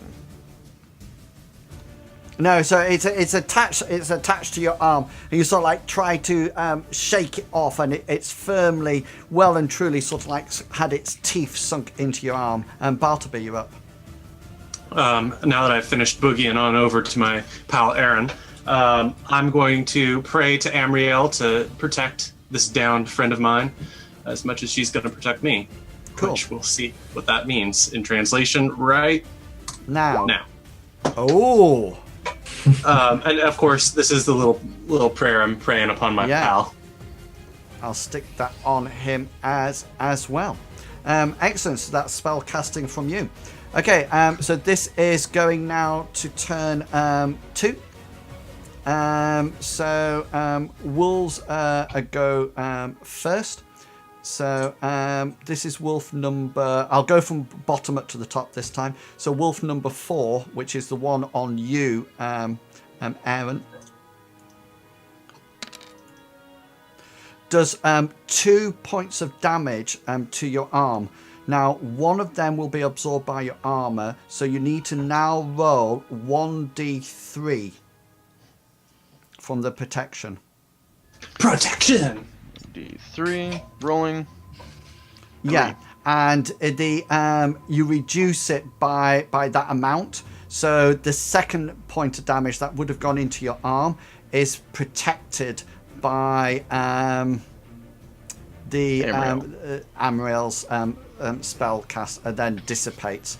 So you feel it about to sink into your arm, and then you notice this glow appear that almost... Well, you can tell me what it looks like, Bartleby. What does it look like? I think it would look like a faint glowing, like moonlight's emerging from his arm, and probably flicks it on the nose. No, so its teeth, it's still got a grip on you, but its teeth sort of like tries to get through this moonlight and just can't get through it as it sort of like shudders for a while. This is wolf number 1 who's making a brawn roll. And this sort of, it's still sort of like writhing on the ground trying to get away. Wolf number 2 is attached to your foot and does 3 points damage to you. Once again, you just hit. Yeah. And wolf number 3 leaps at you. Wolf 3, I did the thingy. Whatchamacallit, I forgot what I called it now. The overextend opponent, so it can't attack on its next turn. Sorry, I thought you said to the end of that turn. Because this is the next turn. No, I read it out and I said opponent cannot attack on his next turn. Stackable. Okay, yeah, that's absolutely fine. So it won't attack on turn 2. Okay, so it can't attack then. And then, yeah, I think that's it. Is that all done? Yeah. Juno now moves. So you can move Juno. Yeah, can Juno... I noticed when the dogs... she's done this before. Can she run and launch herself? Not really trying to attack it, but hit it off of me? No. The wolves have a special ability that monsters have called leap. And so they can actually run and leap at the same time. So she's just like, you will move. So she can move, then leap, but she can't combine the actions together. So she can do it next round, yeah. Gulliver, you're up. Gulliver is spending his second spell casting. Yeah, brilliant. Hengist, you're up. Hengist wants to try and use his strength to rip this wolf free of his armor this time. Yeah, cool. Brawn roll. 51. Yeah, so you manage to release this dog, and you manage to knock it off and pull your leg out of the wolf's mouth. Yeah, so that's your brawn roll. And Evan, you're up. Okay. Actually, I think I'm out of points because I parried and then used brawn. Yeah, I'm out. No, the first one you did was against my leap, I think. No. I tried to parry the biting on my arm. Oh, yeah. Yeah, I failed. So that was in turn 1, was it? I thought that was this. Yeah. No, I don't know. I don't remember. Yeah, combat turn 1 of round 2, I think, is what. Yeah. Yeah. So on turn 1, you tried to pull your arm out and called your dog. So this is turn 2, so you still must have an action point left. I think I don't remember. Yeah. It's all right. I've got a table here with what everybody's doing. Yeah. Good. So this is I totally got lost. Excellent. Okay, well, yeah, I'll take the turn. So this is your brawn roll. Yeah, I would use brawn again to try and help. What was Aaron? Brawn, rolling. No, so it keeps firmly attached to your arm. And Bartleby, you're up. I would like to cast a prayer, but I would like to hold it, and I just want to make sure I'm doing things correctly. Does that mean I'll my goal is to hold it until the end of combat round 2? Yeah. So what you can do, you will cast the spell. Okay. Is it like a folk magic spell? Yes, I'm specifically casting the one that will take away a level of fatigue, and I wanted to hold it to see if I might use it on myself or might finish the prayer with an amen on Aaron. Okay, then. So what you do, therefore, is just like Gully did. So you did you cast it after you've held it, Gully, or beforehand? I cast it after I had held it because it was Yeah. easier doing it that Yeah. way. So Aaron, I'm sorry, Bartleby, you imagine that you've cast the spell and you're holding it, but you don't know yet whether or not it's gone off. You know, so at the last minute, go poof, and release it to see whether or not it actually works. Okay, because otherwise, what people would do is cast it, not hold it, cast it, not hold it, cast it, hold it. You know, so you've got it held now, but you're not too sure whether or not it'll go off. And you just need to, every turn from now on that you've got an action, if you want to hold it, you just take the hold magic spell. Okay. I would also presume that I'm still praying throughout this process. It's just kind of like an extended verse of the prayer. That sounds absolutely fine. Okay, so that's your spell held. And this is there for turn 3. And we start off with Wolf 2 and Wolf 3. Wolf 3 can attack now, can't it? I assume so, yeah. Yeah, excellent. So this is Wolf 2.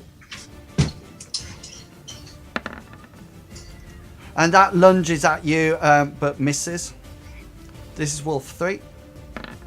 And that lunges at you and misses. This is Wolf 4.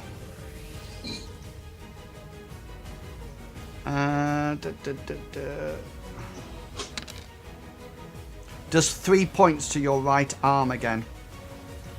So 1 point to be taken off by the armor. And then you feel this time there's no protection from Amarel there.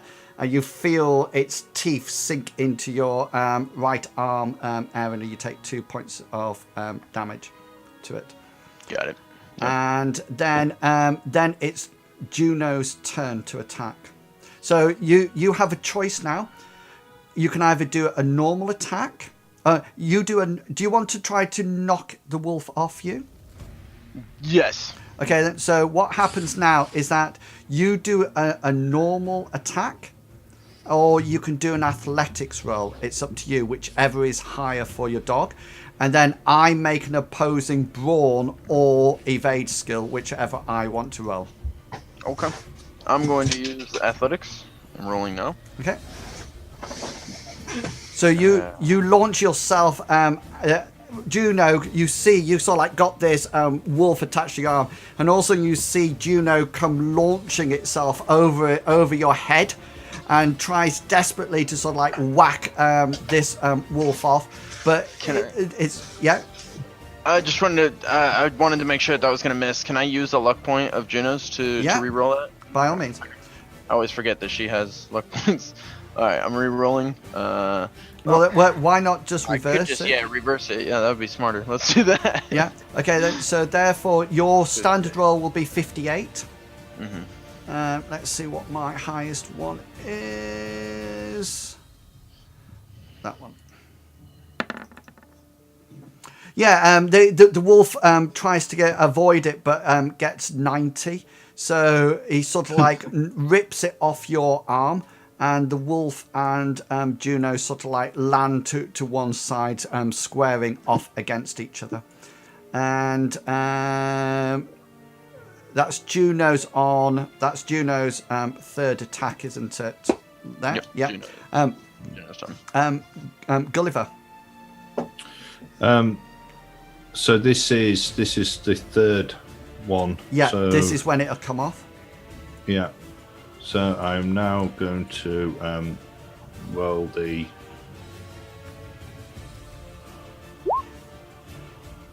nice. 9. Yeah. Nice. Okay, so as Gulliver holds the symbol out, rather than a single plume of smoke this time, there's actually 2 come out, both heading for the wolves that have Hengist under attack. Okay. You are entitled to... No, I don't think the wolves would actually see this coming to evade it, because really and truly what they're very intent on killing at the moment is the prone figure of Hengist. So I don't think the wolves would be paying any attention to you and actually see this come out at all. So I think it would just whack into them. Okay, so this is the one on the left-hand side. Wolf 2, yeah. It wraps around I his... thought that. I thought that No, was that's your not damage. I know. I thought that was your damage there. No. Okay, that's logical. It hits its left front leg. Yeah. Okay. That's my damage. Yeah. Okay. So it wraps around it. Yeah.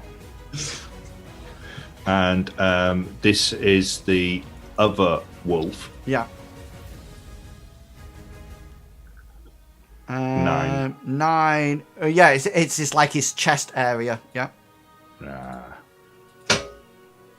For 3. Yeah. And. Yeah, that does sort of like crackle round. And Hengist, you can see those tendrils of smoke now wrapped round both of these wolves.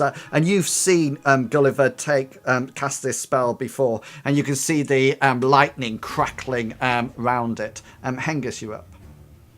I don't have any more actions. Yeah, cool. And Aaron, you won't have any more. Bartleby, you won't have any more. So, okay then. I would like to use a luck point, please. Okay, and gain another To one. buy an extra action. Yeah, go for it. Do you want to do another round of damage on them both? Yes, please. So, one on the left-hand side. This was its Leg. yeah, its front leg. Yeah, 8. 8, 7.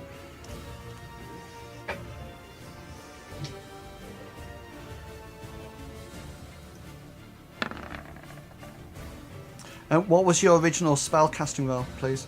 It was 9. Was it crit or not?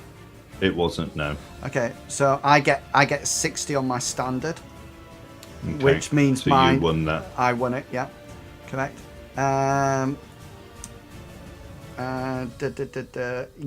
Okay then. So it's badly damaged its leg, but it's not prone. But it does have a serious wound, so it won't be able to attack now for a while. Yeah. Let me just roll. And this that is while the we're there. second one, which I think it's in its around its chest area. It certainly is. Okay. For 4 points. Yeah, just 1 second. Let me just put that on. This is wolf round its chest. Yeah. Yeah. How much? 4. Yeah, and that's obviously it goes like that, but it's not taking it. It's down. Okay, so let's have Aaron, Bartleby, and Gulliver. You need to roll endurance checks for me, please. Yeah.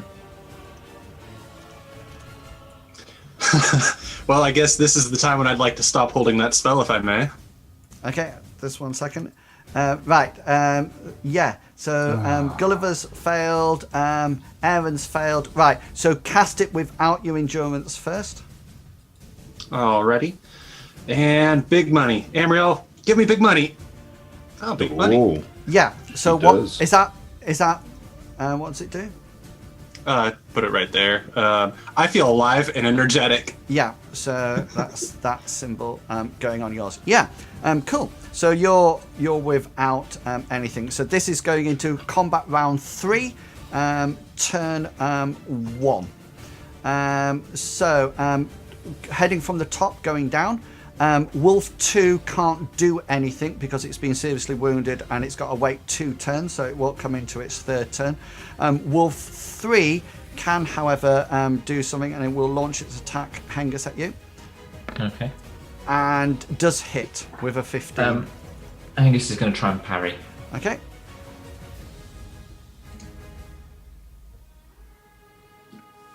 Unless you want to use a point of luck. I can't. I haven't got any luck. All right. So it will hit. So this is 3, and it will. Oh, hang on, its location. Oh, your left arm, just for a change.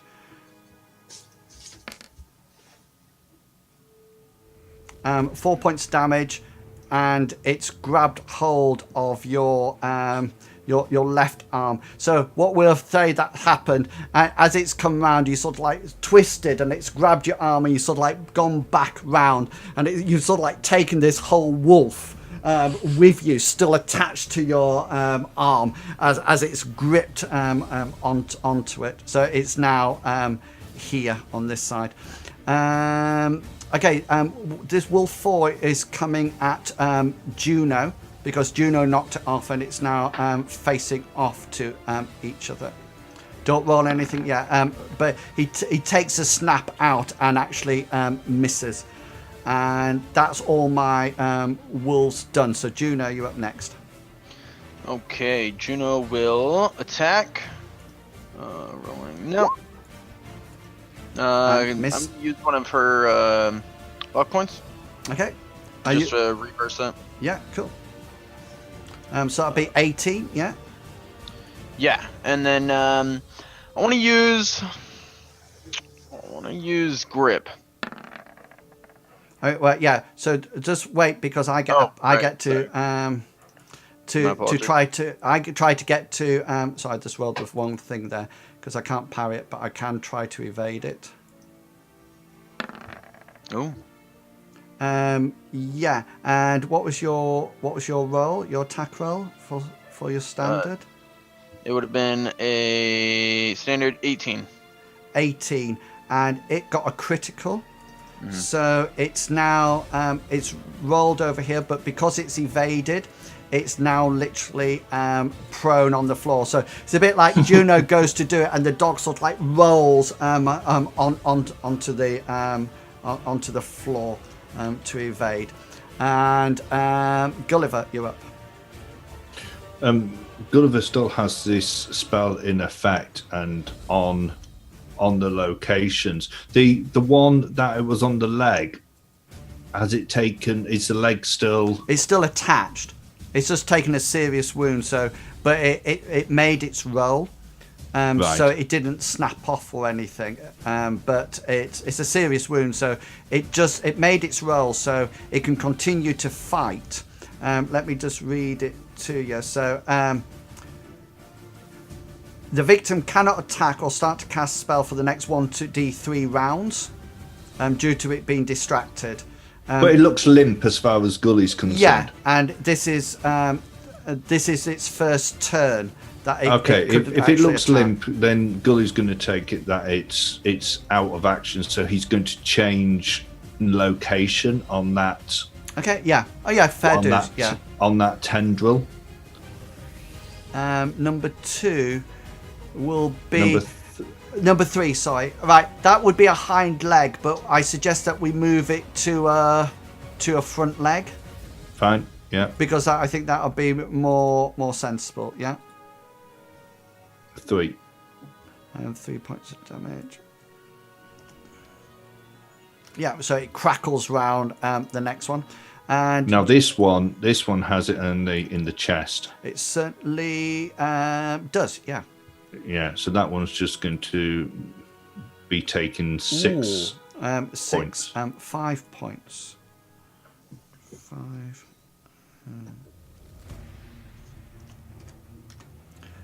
Right, so this has got a serious wound now as well. So this is his endurance roll. And it fails its endurance roll, so you sort of like the lightning crackles round it, and you sort of like goes right the way around its chest, and it's almost like the lightning almost like restarts its heart or makes its heart jump a beat, and the dog just goes like that and just sort of like flings itself to the floor. It's unconscious. And you smell sort of like that awful burning fur smell. Yeah, it's only a serious wound. So it will now be unconscious for the number of minutes equal to the amount of damage it's sustained in causing the wound.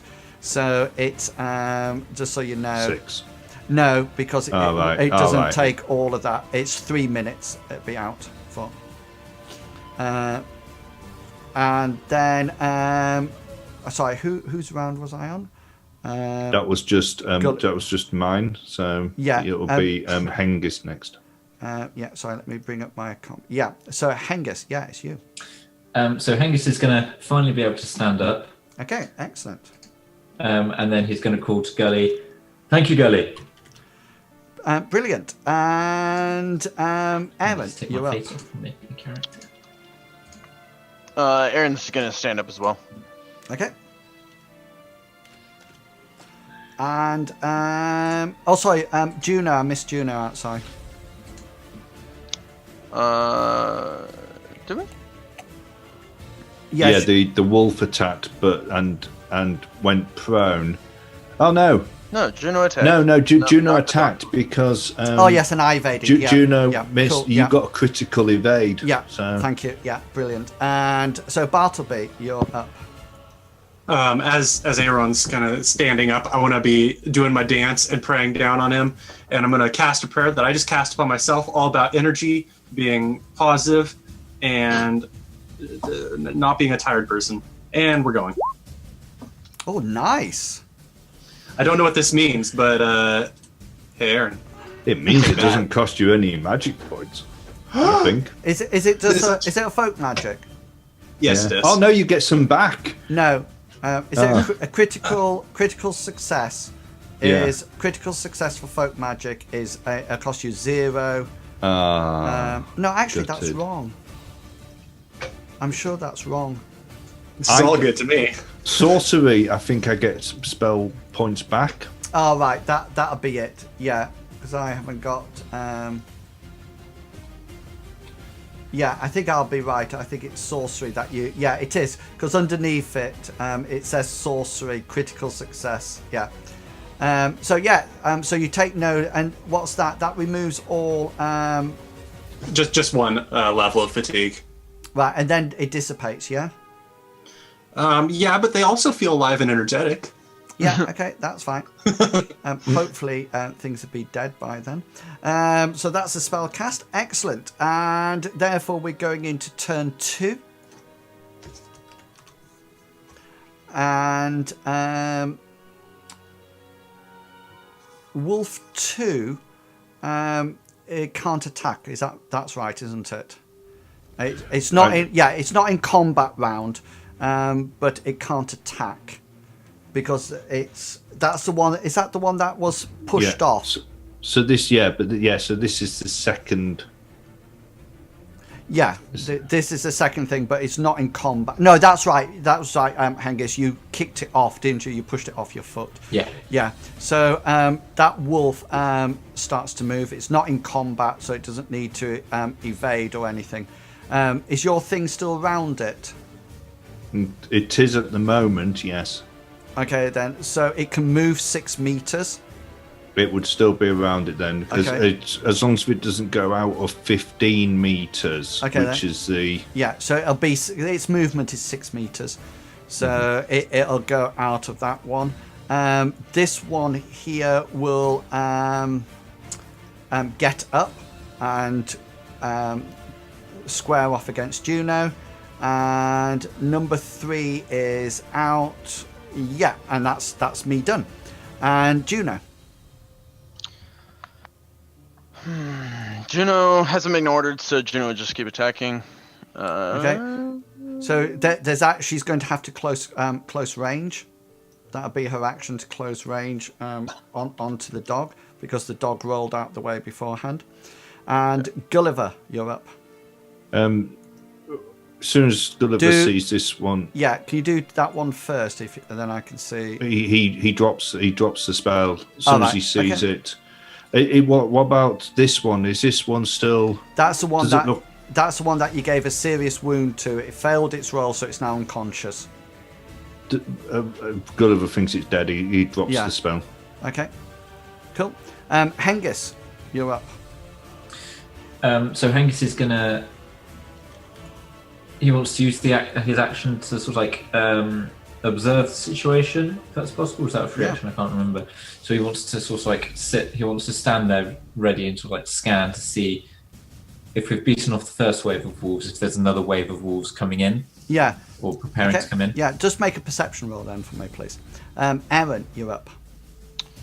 All right. Aaron now standing, revitalized, but holding spear. That doesn't help. I'm gonna call Juno back to me. Okay. I'm gonna call Juno back to me and to guard Bartleby. Yeah. Well, sorry, I didn't mean to move Juno. Call Juno back to guard Bartleby, and then I'm gonna close the distance with my spear. Okay, cool. And Bartleby, you're up. All right. Now that there's nobody within touching distance, it's time to boogie down on over to Gulliver. Cool. Boogie, boogie, So boogie. that's your movement. Brilliant. So this is now turn 3 for anybody who's got anything left. My wolf Juno has. will pull back. Oh, sorry. Yeah, so my wolf will go first with its attack. Ching.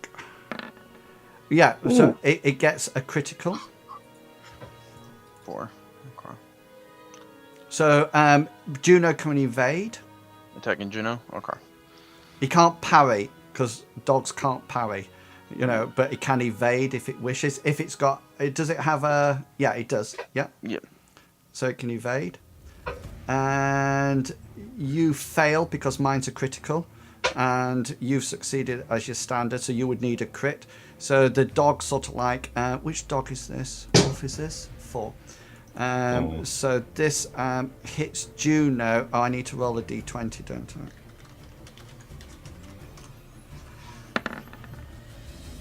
I? 16. Left front leg. 3 points damage. All right. Just got that healed. Okay, so this wolf sort of like dives out and clamps its teeth round Juno's what is it, front leg, did you say? Yeah, left front leg. So it's got its teeth firmly clamped round it. Look at a savage sort of like state of affairs. So it's Juno now. Juno's now out of actions, having tried to evade Okay, and anyone else? Gulliver still has one action point. Hengist does as well. Okay, cool. So Gulliver first. Gulliver surveying the area sees that Wolf 4 is the only one that's left, and not casting a sorcery spell this time. Well, he is a sorcery spell, but it's just a quick cantrip that he uses. So he points at it with his fingers crossed, and he will say, "Erit," and cast the spell. I am at a level more difficult, but I fail. Oh no, I don't get it. Yep, cool. And Hengist, you're up. Hengist is going to use his action to sort of like close slightly on Gully. So yeah, he's moving closer towards Gully. Excellent. So that's the end of round 3. Yeah. So I need to do an endurance thingy, don't I? You do, yeah. That thing goes away. Yeah. So you're absolutely fine. So this is going into round 4. Round 4, turn. Sorry. It's because the initiative was set on that one. So Wolf 2 has gone off into the wilds. There's only all the other wolves are sort of like down. The only wolf that is still up is Wolf 4, and it starts off and does 4 points of damage to Juno's leg.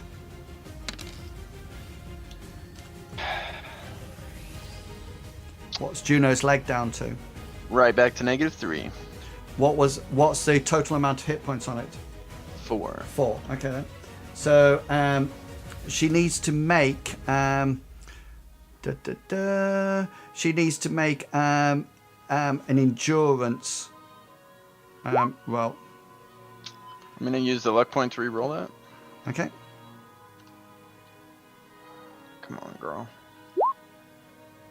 Son of a- No, so therefore the dog, the wolf, continues to bite on it, and you hear this audible as you almost like hear the bones snap. And I don't know whether or not Juno would, because she's a war dog, whether or not she would yelp.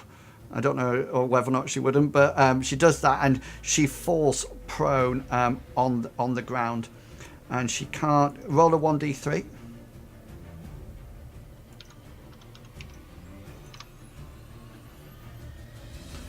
So she can't. She can only parry or evade for the next 3 turns. Okay. Whereabouts am I? Yeah, so that's Wolf done on 22. Juno can't do anything. Gulliver, you're up.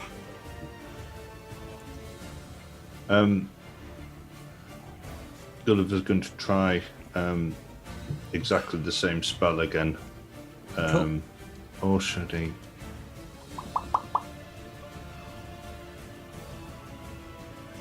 No, he's going to switching his disc to his casting hand. He's going to start casting his rack spell again. Okay, cool. And Hengist, you're up.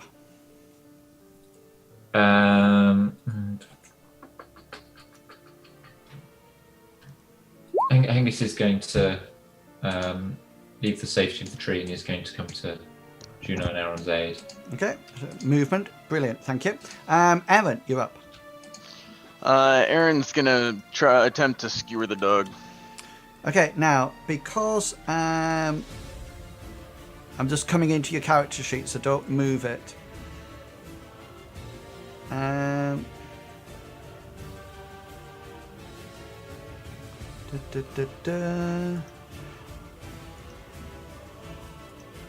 Just 1 second, because it's not on your character sheet.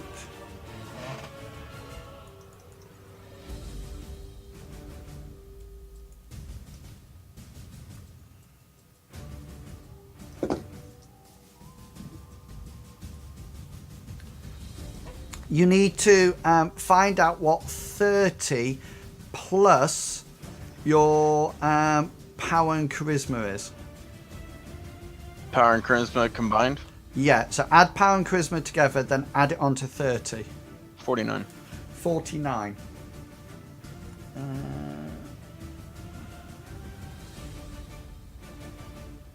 Right, so you can actually, this attack roll, you can actually add on 10% because your passion, one of your passion is for Juno, which means that you have a passion for her. So now what you can do is augment your attack roll by 1/5 of it, which is 9.8, which will round up to 10.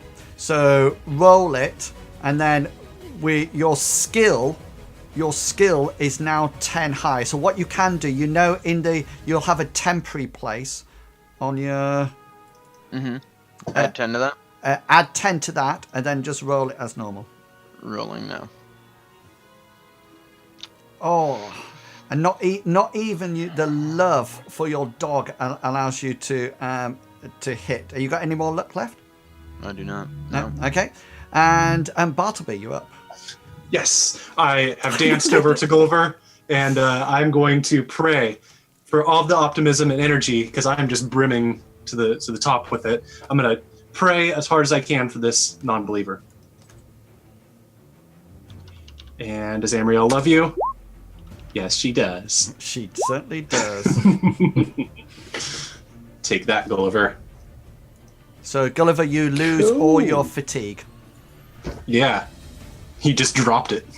Just dropped. I just stole it from your pocket.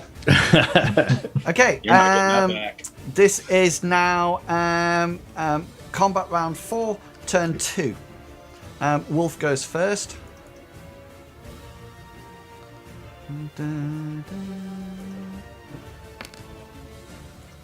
And Juno takes another 2 points in its leg. -5 out of 4. Negative. So hang on. So that's now a serious. That's a major wound. Okay. So make an endurance roll for her.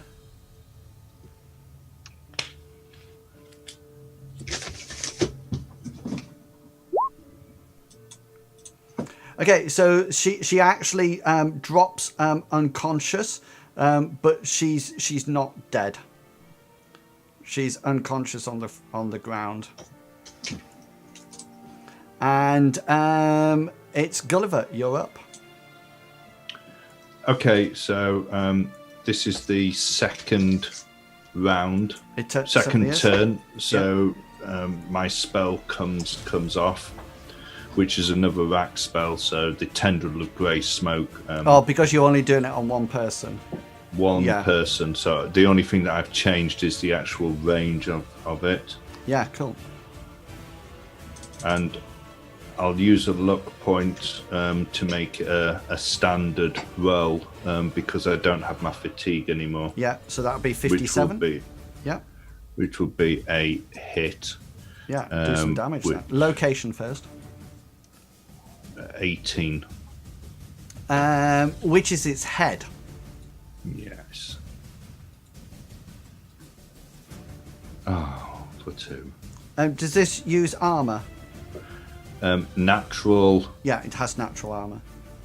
Okay, so that takes 4. Yeah. Okay, cool.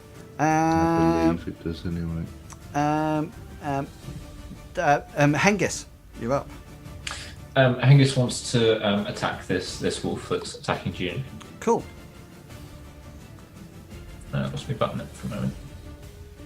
That's certainly a hit. So then And you'll have a special as well. Ooh.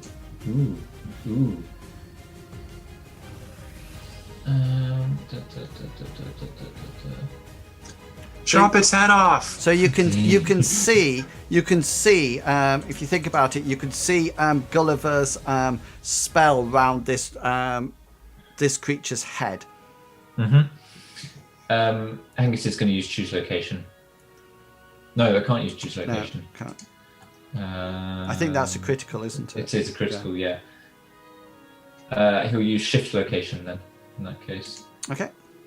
So then I need to roll 1d20. Roll. Head. 18 is his head. So, yeah, I use shift location, which means I've moved to the 1 cross, don't I? So it moved to its 4 quarters, yeah. Yeah. So do its damage. There you go. 7. 6. Which is probably a good thing. So Hengist... You probably saw that I was on the head, so decided to change. And Hengist goes to strike at the head. Goes to strike, finds that he's landing on the head, sees this glowing smoke with crackling thing, thinks, I don't really want to hit that, don't know what's going to happen, and just like swerves at the last moment and just like catches it in its full. Yeah, you probably sort of like whack the sword down onto it, to sort of like hit it sort of near its spine, and your sword sinks in through its armor, its natural armor, and you feel it in its actual flesh, and you pull it out, and there's a nice spurt of blood. Aaron, you're up. You still get your additional +10. No, that was good. So the dog is still alive and holding on to Juno, yeah? Yeah, the dog, the wolf is still gripped onto Juno, yeah. Yeah. Then I'm gonna try and skewer it once more. Cool. Rolling. Come on. Oh, don't roll as Juno. Juno's not doing it. It's me. Oh, wrong one. That's my bad. That's unarmed. Rolling. And I should have kept the other one. Do you have any more luck? Nope, none. Okay, and so Bartleby, it's you. Let's see. I'm guessing based on our discussion earlier that I cannot touch Juno from this distance. No. Can't. Yep, definitely I can't reach. So I'm gonna boogie on over to Juno and do something next turn. Okay, excellent. And this would be turn 3. The wolf will naturally now release. Okay, and it's going to try to run because it's slightly overpowered now. So Hengist, you need Hengist and Aaron. Gulliver, it can't evade from you because you're not technically in melee combat fight. I'm not in melee combat now. But Hengist and Aaron, you need to roll evade rolls. You don't need to use an action point or anything. We just need to see whether or not I get away from you. Hengist, So I got 22. yeah, and I got 48 on my standard roll. And right, yeah, so this wolf moves off.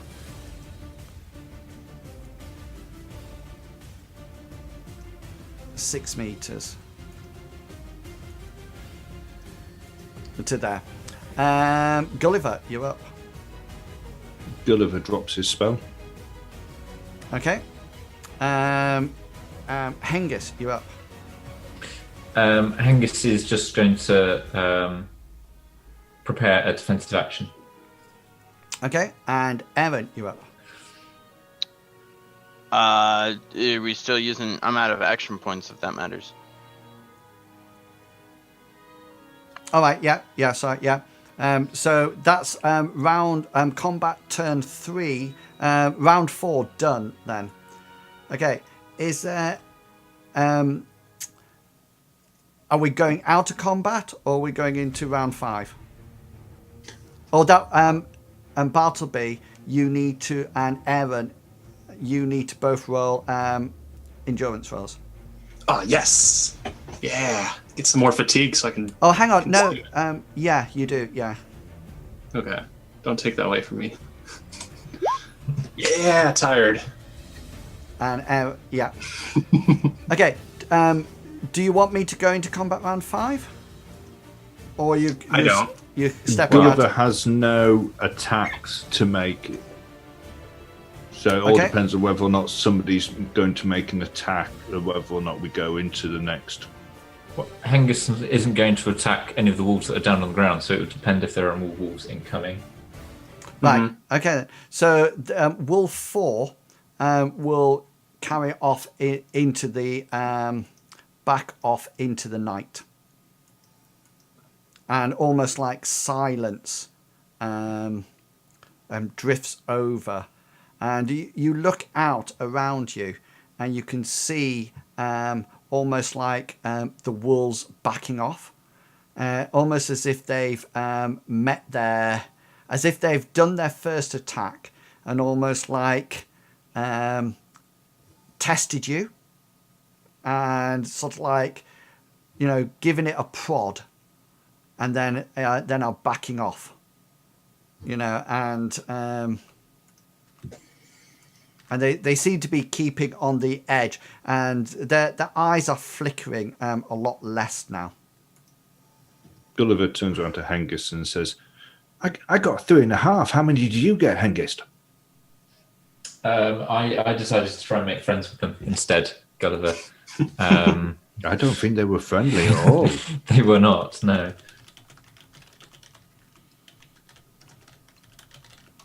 We've definitely shown them that we're not easily messed with, and we're not easy prey.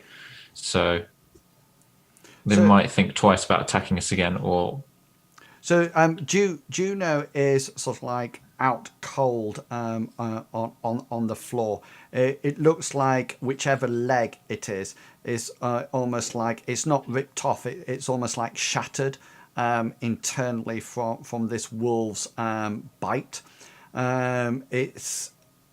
Juno's unconscious, but it's not actually bleeding out. It's not bleeding out. She's just unconscious due to the pain. But just for Gulliver and Bartleby, it is a major wound. But it is stable?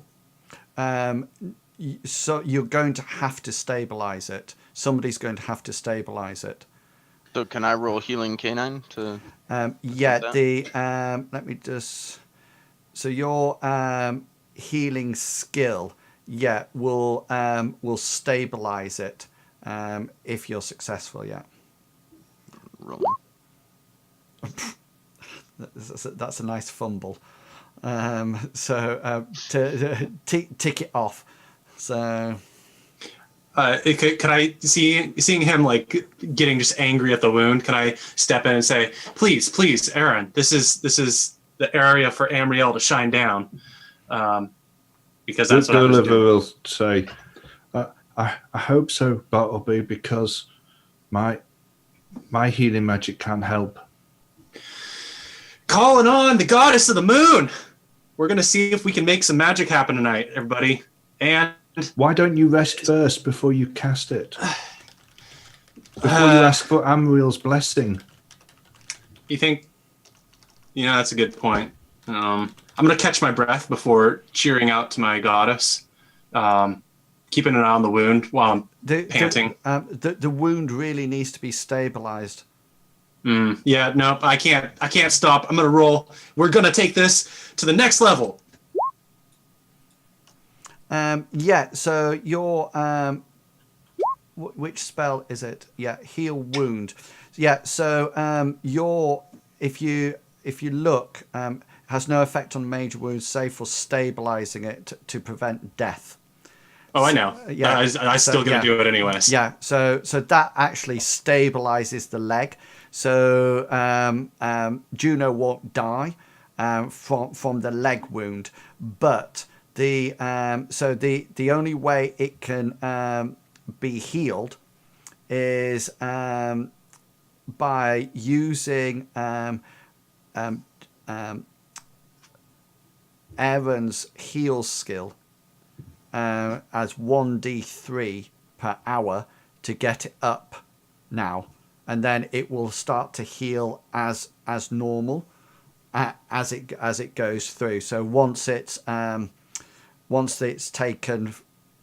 is stabilized, now you can start casting, doing heal on it once you've rested.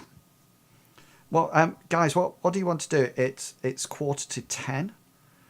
I'm aware that if we take a 10-minute break, we always sort of like have half an hour left, but I also know that some of you might be desperate for a bio break. Kind of. Shall we just have a quick 5-minute one? Sure. Yeah, let's take a quick 5-minute break, and then we'll come back, and that will allow people actually to get your fatigue to go. So when you come back, everybody will be not fatigued anymore. We'll say that when people come back. Okay, guys. So if you're watching the stream, we're going to have a quick 5-minute break, if I can find the AFK one, which I can't find, and we will be back in 5 minutes. Back soon. Yeah. So don't go away.